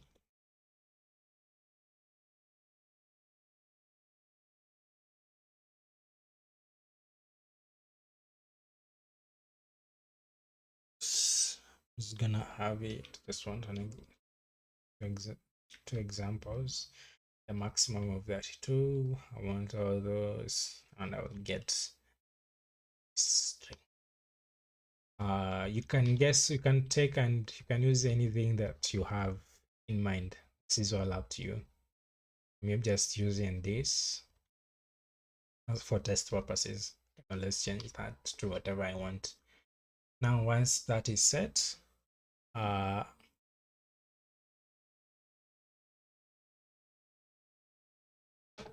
at least now you're sure that you have this. Let me make sure that this is working as well. So have it there, and just for double check, just to ensure that that is also available, I'll import .env and initialize the configuration. And then I'll have that token. You can test if this is actually working. So what we'll do is login user, like that, come back to our root itself, be sure that we import it, that, then router.post, then it's gonna be login, then login. So let's test and make sure that can be able to log in. So save this as a login into here, save, gonna be a post, then body row JSON. So we're expecting an email, which in our case is test@email.com. Password is test. So /login. So I'm not running my server. So I'll run it again, and then I'll see what went wrong. Let's go back to our code. So let's log and figure out what went wrong.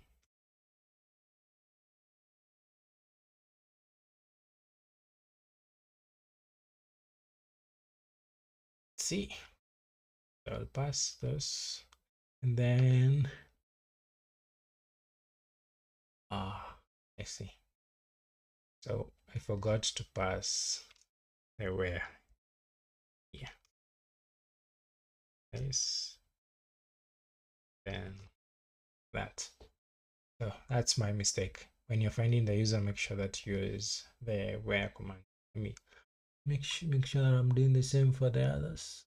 Oh, there isn't any I was using that. Find one.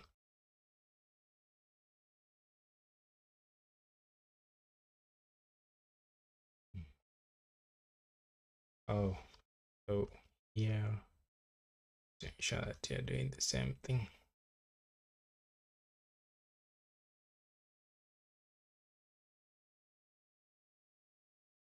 So you can see everything should be okay now. Okay, test it out. Something else is failing. So illegal arguments. What is causing that? Let's see. Line 200. No, not it. So compare. When you're trying to compare the password, there's an issue. Oh yeah, I named it as passwords. Should be password, not passwords. Back to Postman. Send that. Now there you go. So we have our user, the data itself, then we have the token. I don't like how this is looking, so let's change this a little bit. With the response that we're returning, inside this data we'll have the token. I will have the user ID, so that's user dot data values dot ID. Maybe you can have the email as well. Values dot email, and we are good. So this is how we expecting our data to return. So you'll have the token itself, the user, the email itself. You can always add maybe extra things like how long, the expiration time for this token, things like that. But that's basically it. Now this should allow us to log in as well. So we'll do the recommendations. Once you're doing, we do the recommendations. We'll implement ensuring that a user is authenticated before they can reach any of these endpoints. Then we'll be done with this tutorial. Then finally, tomorrow we just link the two, and then we'll be done. So we move to the recommendations here. First of all, ensure that to import recommendations from the model itself.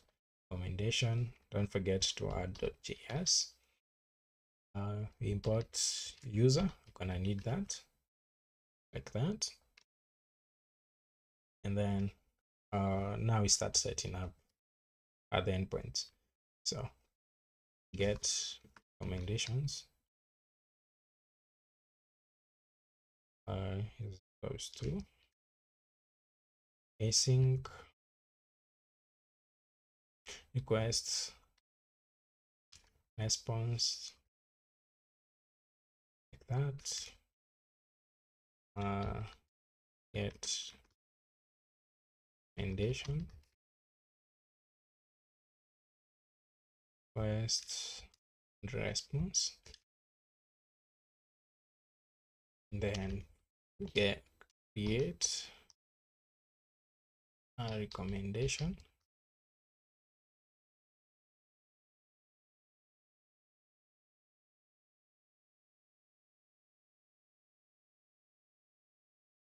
Then we have it recommendation.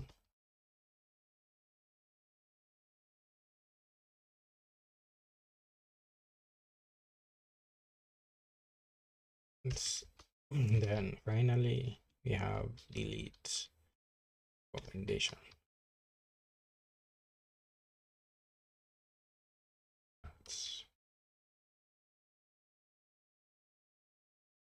And then let's ensure that you export them.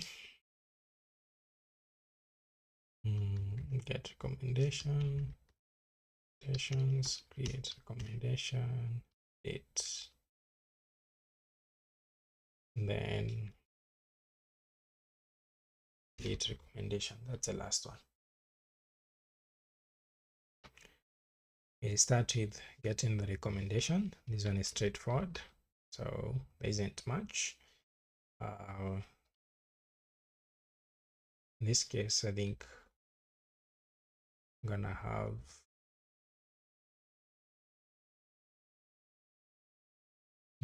system error gonna be shown that returns that I don't keep returning. You don't keep do that in case I ever need this again. Then now we do recommendations. Goes to recommendations that find all like that. Then return a response with the status 200. Sorry, JSON. Then recommendations.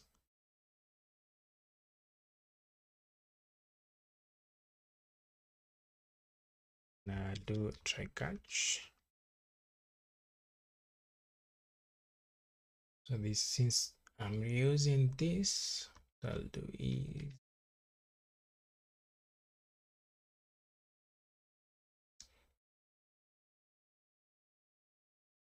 and like that. Then finally, but not least, let's get one recommendation. Is equals to request.params. Then if not an ID, return as that status 44 and JSON. Excuse me. Message recommendation not found. I'm thinking of exporting this. Let me leave it as that for now. Then, oh, sorry, ID this. ID is, should be ID is required here. Next thing that we need to do is see something. Constant recommendation is equals to await recommendation dot find one, find by primary key. ID itself, if you don't find it, if you don't find the recommendation, we return that recommendation was not found. That is, we return 200, return the actual recommendation that the user is looking for, like that. And then from there, we just be done with the recommendation itself. So before I do the create and the update, I'll just do the delete since it's easy. So I'm just gonna copy. There isn't much logic into it. Just gonna copy this to here where we find it, and then once you ensure that the users pass the ID on the recommendation that they are looking for, we just delete the recommendation. Wait, recommendation, but let's try, sorry. Then we return a status saying status of 100, a JSON message telling the user the recommendation has been deleted.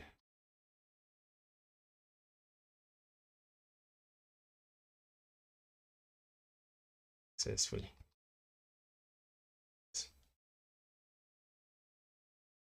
Now we need to do the create recommendation. So we'll go back to our model. The first thing that you need to ensure that we have the user, we have the age, income, dependence, the risk as well, and it has to be one of those three. And nothing else that the user should actually pass. Same thing should also happen while they are updating the user. So one of the things that I will not allow the user to pass is the user ID, because what I'm assuming, I'm not assuming that should be a fact, that whoever is logged in is the person who is submitting that request. So for that, you'll have to implement to ensure that the person that is logged in is already authenticated, and you'll add that middleware in a little bit. So first thing first, we do the checks. We ensure that there's the age. So stand that is equals to need an age, we need income, need the risk, and also need dependence. At getting that from the request.body. So the age, income, dependence, and the risk. These are the same things that we'll need from the recommendation. Then we need to ensure that they're there, that is. So we'll first check that the age exists, and if you pass that the age itself, it's actually a number. So if it's not, another one error, one, and also check that it's not less than 0, not less than 0, and also it's not greater than 150. Unless you know someone who is older than 150 years old, or big lad, I'd actually like to meet them in person. Next thing that we just return saying status of 400. Mason saying the age is required.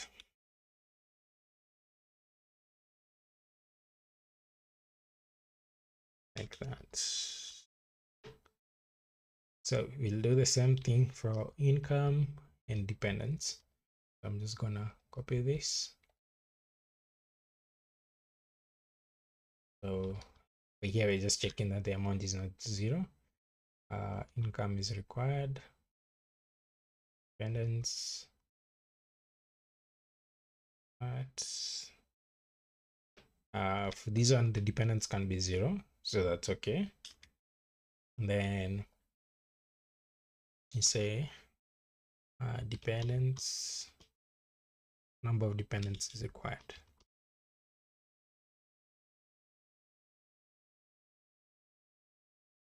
Is required, like that. Then you're now left with the risk. So for that, what we'll do is you say if it's not risk, then we have our list. So constant risk list. So we have low,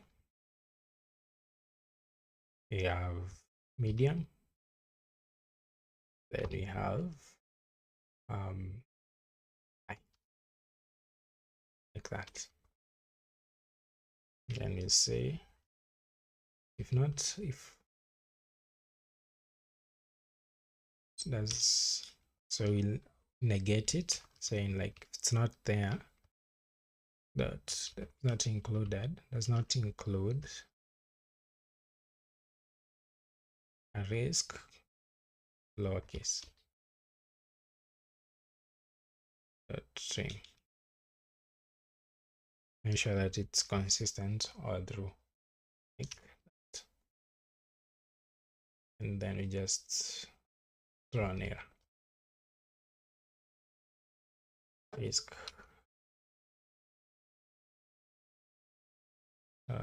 is required. So I'm just gonna copy all these checks because I'm still gonna need them in the update recommendation, like that. And then now we move to creating the user. So to keep it consistent, I'm just gonna let me just move this function out of here to here. So risk lowercase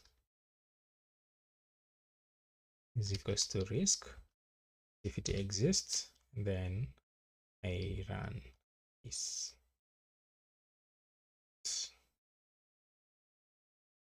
Then it will be done.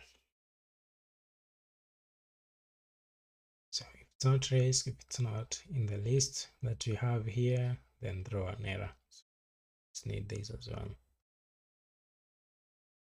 But actually you can always export this function somewhere so that you can reuse them, can reuse it over and over and over again until instead of having to rewrite it like this.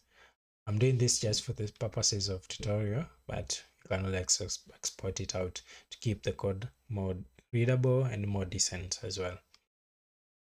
Maybe once you're done, you can always clean it up, then you do the final design for the project itself.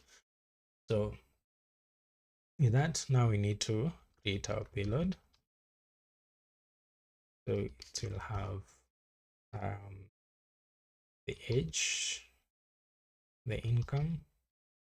So whatever I'm doing, whatever it is that I'm doing, it's the same thing as just doing like this.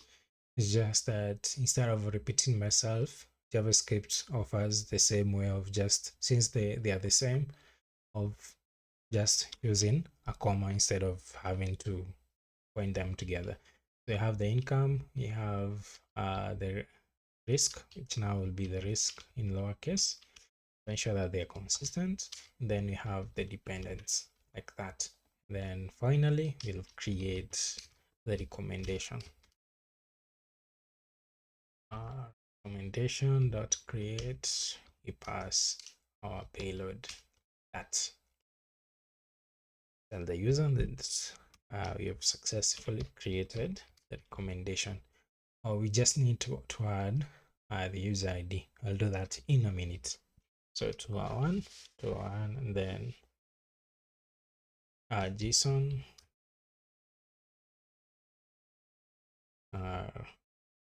data dot recommendation, like that. Just still gonna copy this as is, then I'm gonna come here. Instead of doing this, I'm gonna find one, find by that, by ID. So let's ensure that you have that up here. So is equals to request.params.id. If not ID, we return saying response.status 400, saying that the ID is required.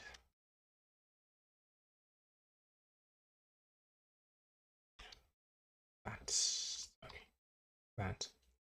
So down here, down, I think I wrote this somewhere.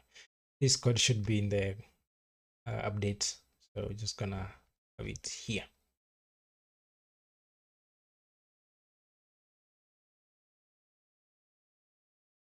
So let me do that. So once we don't find it, not recommendation, say recommendation not found. and we are done with that. So we remember to update our recommendation. Let's update plus the payload, then we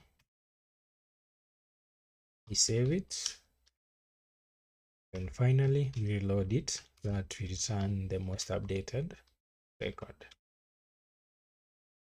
Load. Yeah, all good to go.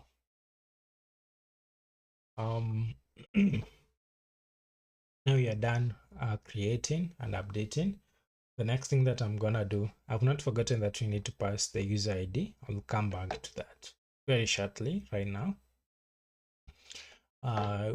But now before we move on, we just need to have the root as well. So inside the root folder, I'm going to create a file, recommendation.root, root like that. And then first thing first, import express from express that.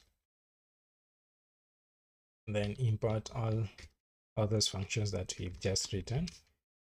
So go one folder up, then we have the recommendation controller like that. Let's ensure that import create, delete, get one, get all, and finally updates.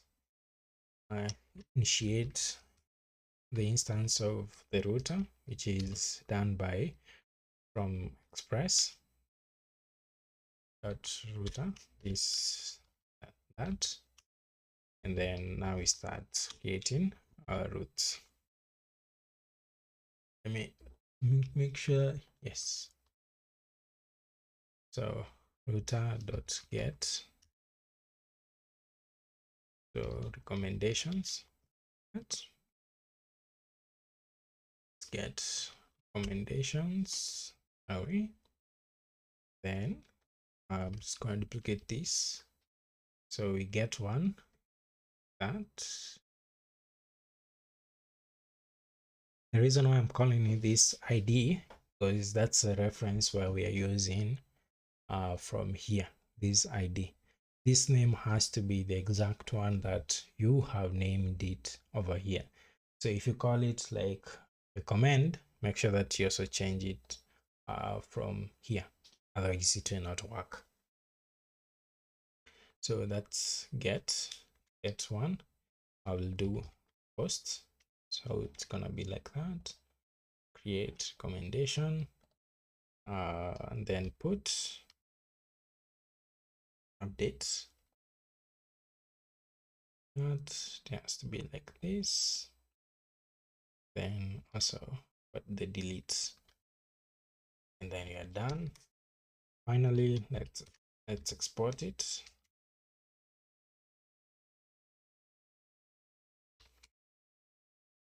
Router. For it now to work, you need to also ensure that we import it on app.js, same way we imported the user routes.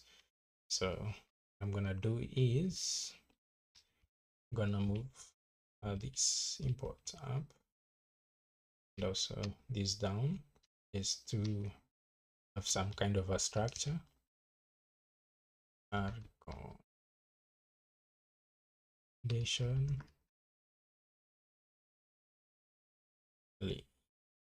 that import it from Fetch API routes, and then user recommendation routes. And then same thing like we did in the user routes, make sure that we have use it here as well. Recommendation route. Now, but before we can say now that this is ready, we need to have a middleware to check that the user is actually logged in and they have actually passed the token that they are required to do, that they're required. So how do we do that? Remember when we said But here we can always have as many callbacks before we even go into these functions as well. So we'll add another folder inside our root directory, which is for the life insurance backend. I'm going to call it middleware like that, because it's literally a middleware. And then next thing that we need to do is create a file called is auth. So this is our middleware, and what do we expect from it? We need to ensure that one, the token is valid, the token that the user is passing is actually valid, and also it has not expired, and the data that is there is actually a valid data. So since we installed the JSON web token, I'm gonna import it from JSON that, and then we'll have a function. I'm gonna call it export is out that, then expect something. So it's a request, a response, and a next. The purpose of a next will be to tell Next.js that if everything goes correct inside here, we should actually move to the next callback. That's the same thing that if I had something else that was supposed to run after this, I would add the next command in there, so that once I'm done with this, something else will happen afterwards after that. But now, because I didn't have, that's why I never added it on there. But here we actually don't need it. Then we need to do now from here is why now we actually check if there's actually a valid token, if they either they've passed it through the cookies, whichever way they pass, whatever it is that they come, it has to be a valid token. That's the first thing. So what do we do? Well, first by creating a variable that changes. So it will be auth header. I'm gonna call it like that, and then I'm gonna check if it's in the cookie. So it's response request.cookies. Then I'm gonna tap into the name of the cookie that I'm expecting it to be called. So I'm gonna say, for example, this one, I'll call it, if I use a cookie, I'm gonna name it a session ID. That. So if it's there, that, I'm gonna extract it. So it's gonna be auth header that is equals to request. Let me just copy this. It actually so session is equals to that. So I'm gonna do that. If it actually exists, then it's called that. Oh, first, logically, sorry. I need to check if it doesn't exist. So that I take it from all the authorization. It's gonna be request dot headers dot authorization, because this is where most people will be passing it. Then I need to have most of the time you usually see, like we usually add the prefix bearer before actually adding that token next to it. So I need to remove that bearer word, and then I'm just gonna use the token as is. How we do that is the bearer prefix x goes to that. And then I'm gonna check if auth header that includes, oh sorry, that starts with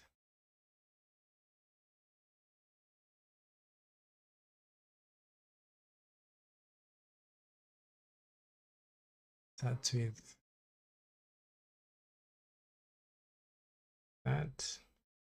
a second.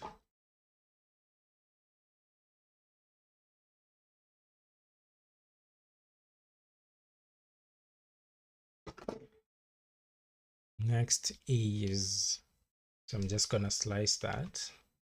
That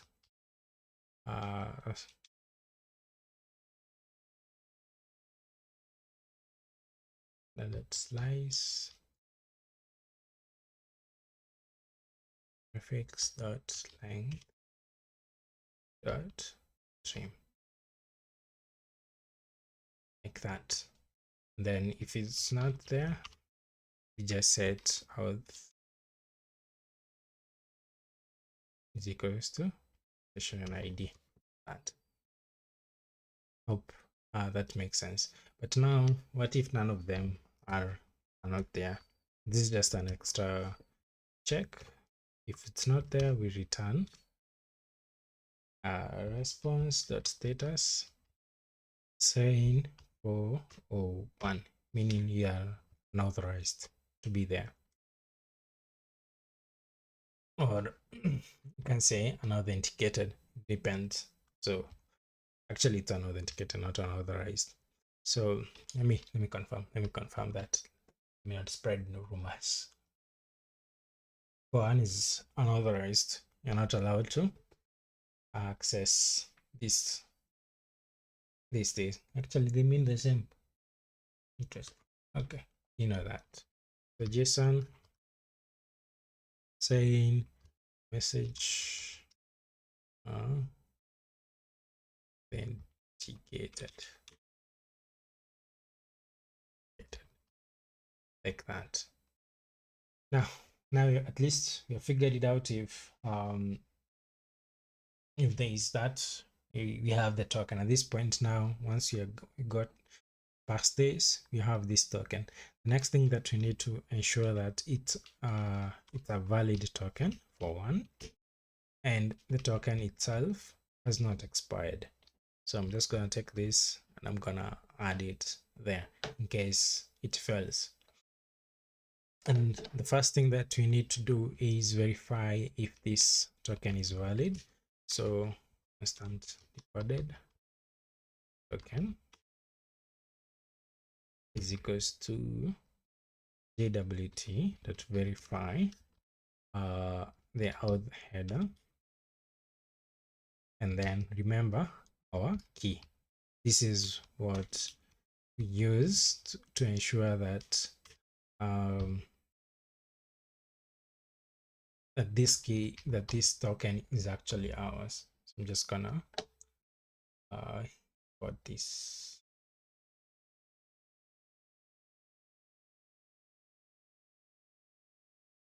for import. I'm gonna import .env, sorry.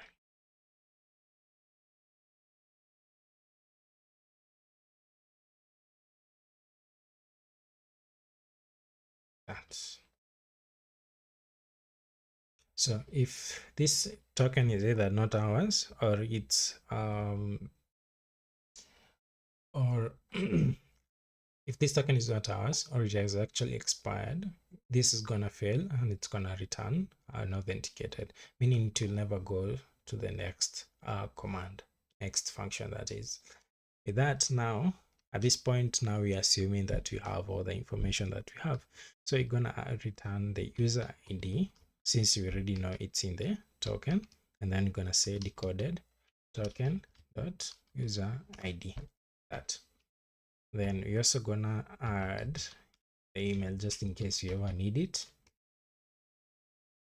The decoded token email. That. Finally, we return. We'll actually move to the next function, like that. Now we are all set. Export this. Make sure that we have done. Is come back to our roots. Import it.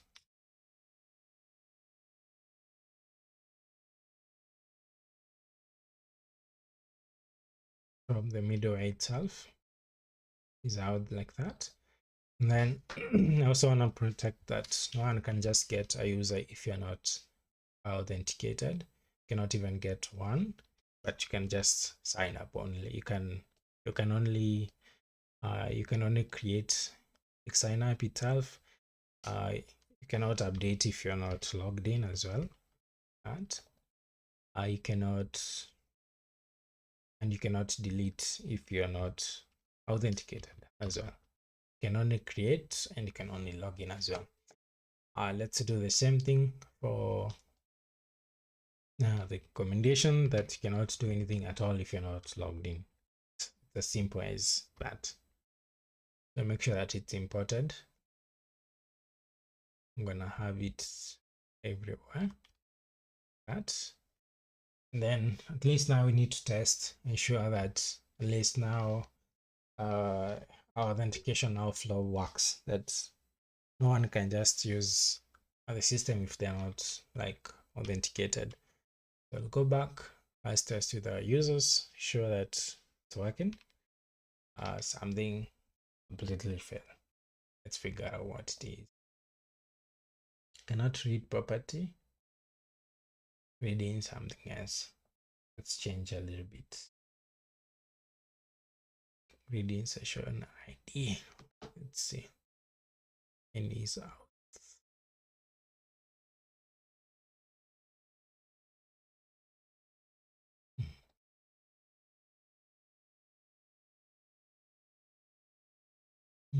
Let's see what caused this error.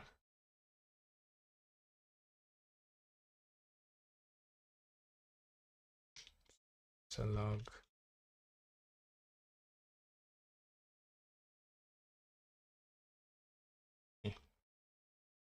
Send that request. Okay. Doesn't want to be placed like that. So remove that. I'm gonna set it there. That then this is always gonna be the same way. Let's try run it again. Still complaining.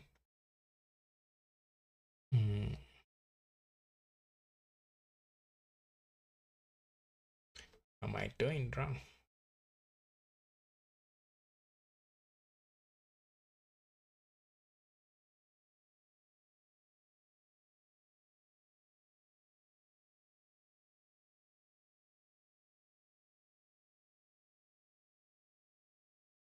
I think I know what the problem is. Do the changes you just made. Then here, put it as a default. Oh, yeah. Make sure it's imported like that. Let's try that. Still complaining. Okay. Try to figure these out.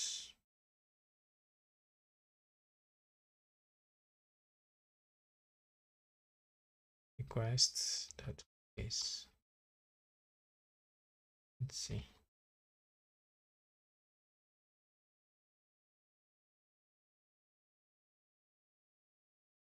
It's undefined.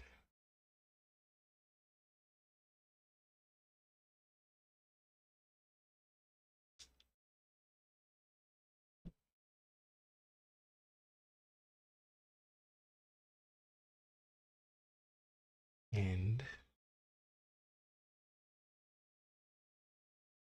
an end, or is it not that?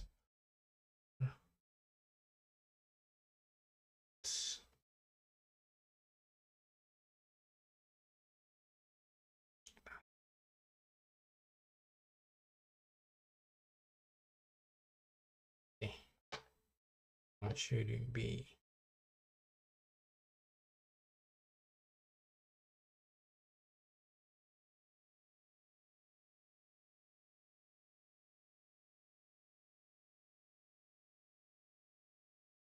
So it's not like this at all. So if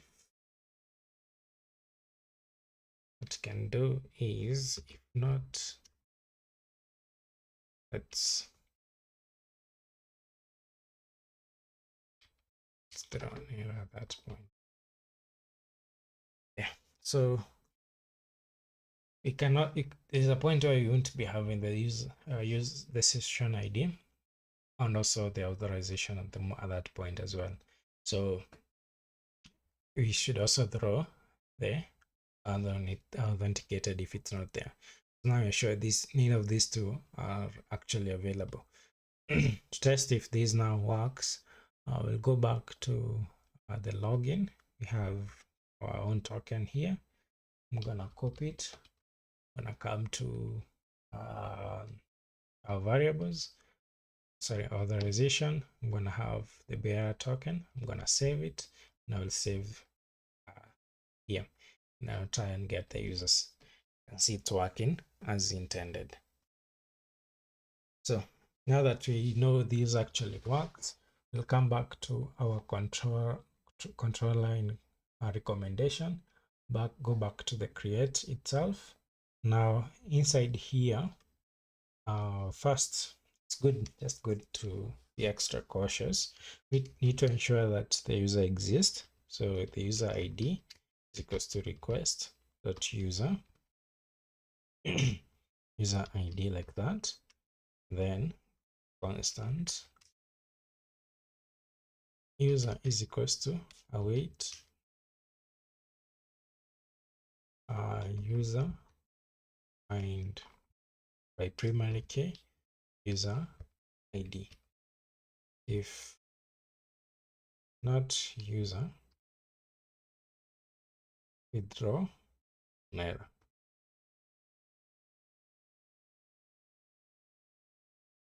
Data's perform actually one saying JSON message no unauthorized. Mm,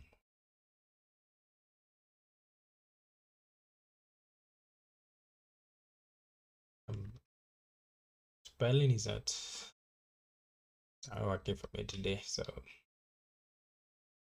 unauthorized like that. So I want to optimize this a little bit better. So what I'll do is there isn't much I can do about it at the moment, but I'll take this. Then here we need the user ID. That, since it's already there, be all good and set. For the updates as well, I'm just gonna save it there. But here, what I'll do is, because these are two awaits, any bad practice, I'll do a promise all. So await promise that all these two functions are run at the same time. Try and save up on the number of rounds that they have to make to the database, as well as save up on time like that. So these two will still return the recommendation from this and return the user from this. So user ID, and we are done.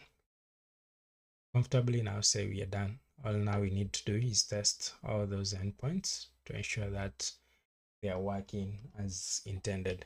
So I'll go ahead and start testing them. If anything breaks, we'll fix them as we go. So the first one is get recommendations, like that. Then service URL recommendation. So there isn't any at the moment. Get recommendation at And then finally recommendation, then slash id. I just have one recommendation not found. Don't have anything in the database. Then we create one. Create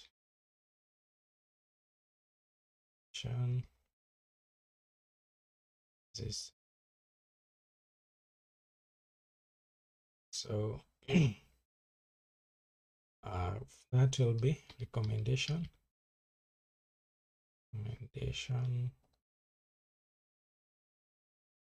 body row JSON expecting an age. So I'm gonna set it 30. I'm gonna say I'm gonna take income. I'm gonna say like 50,000. I'm gonna take dependents. I'm gonna say 0. So I'm gonna take risk. So I'm gonna say medium. That. So let's check if it's working. Oh, it's supposed to be a post. Number of dependencies required. Let's see what is complaining about. Create recommendation.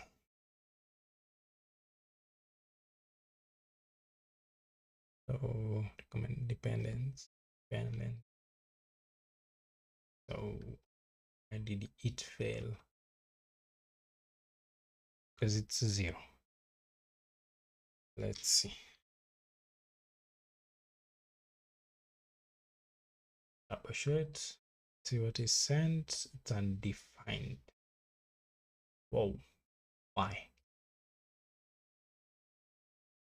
Okay. Requests.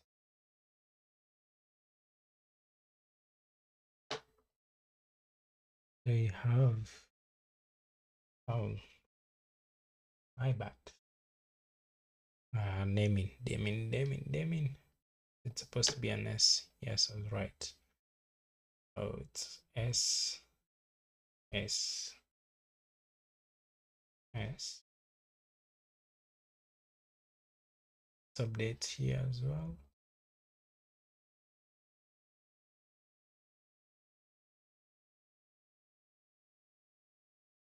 Yes.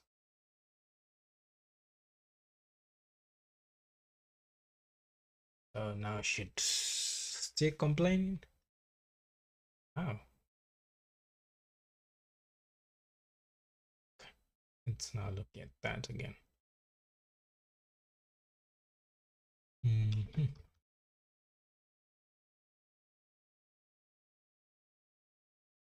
So 0.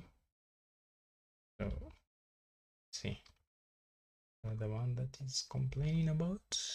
Oh, that's okay. But you.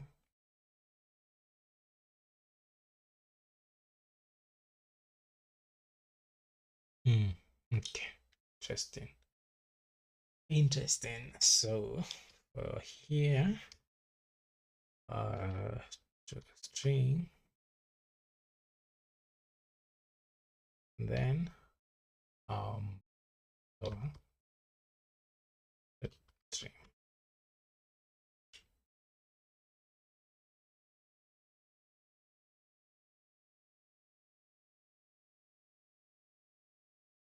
So what we'll do that, just convert it to a string, see what happens with that.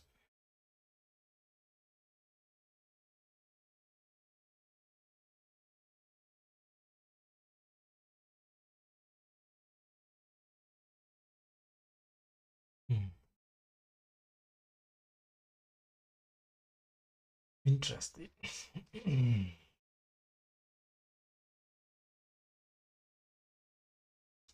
So to string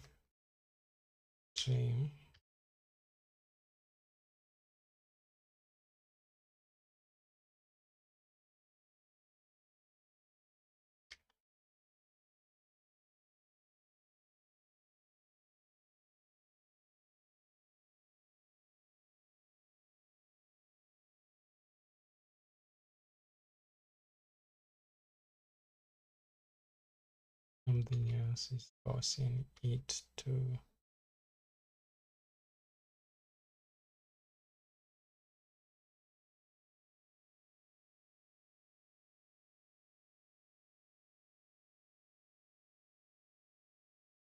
is it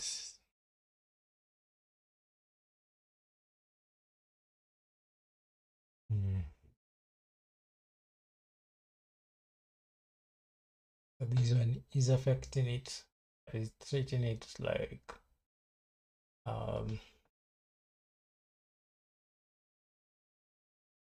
greater than.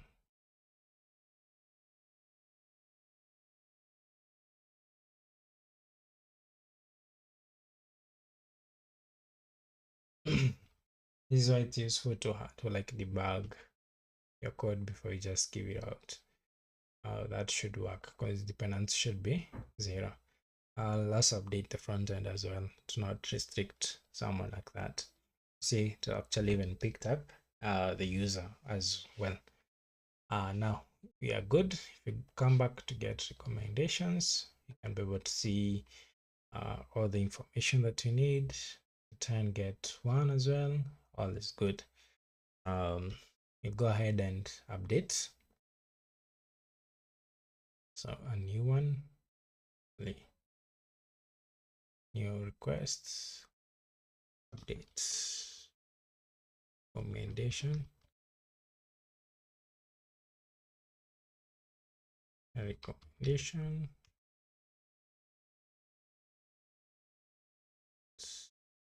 then the put, the row, JSON, then this.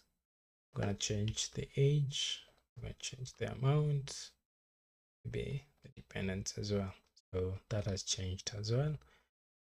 We'll add the last one, the delete recommendation.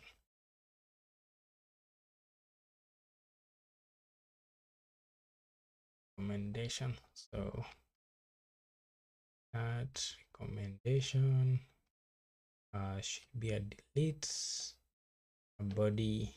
Nah, don't need anything. Yeah, test, good.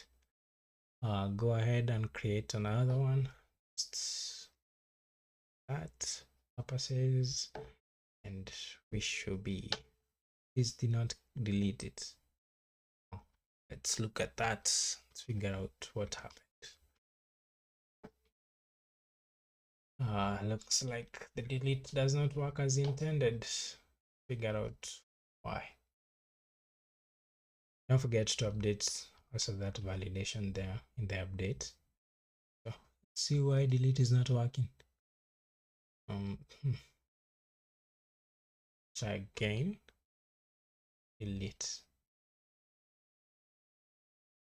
Oh, is this calling to delete?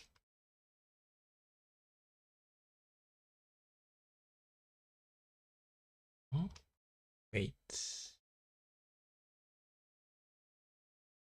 Oh, my bad. Forgot to change this.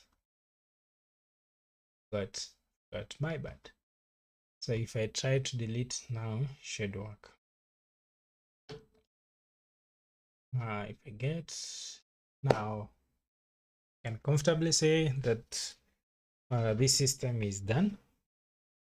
And what we have achieved today is you've been able to set up a new Express.js, been able to create models which automatically add the data to the database. For example, if I go back to here, we have the recommendations. If I see all the data itself, you can see all the data that you have added as well. And then finally, what the other thing that we added the users, you can be able to log in. We have managed to do all the functionality of creating a user, creating recommendations, getting all the CRUD operations that you will need to do inside a database, and also a middleware where you check if a user is actually authenticated to ensure that no unauthorized access to your database.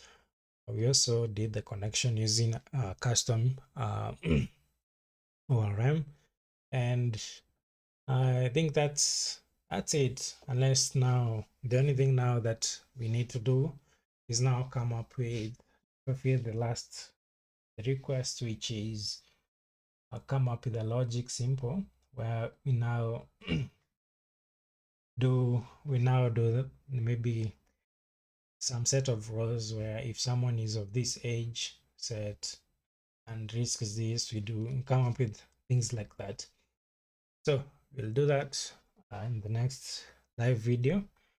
We'll showcase that logic, and we'll also integrate it with the front end so that you can now complete the whole project as is. And as well, if time will allow us, we'll also be able to deploy it to Vercel for it to be seen. I'll actually link the GitHub repositories for these two tutorials in the description if you just want to go and follow along. Thank you so much for watching. See you in the next video. Thank you.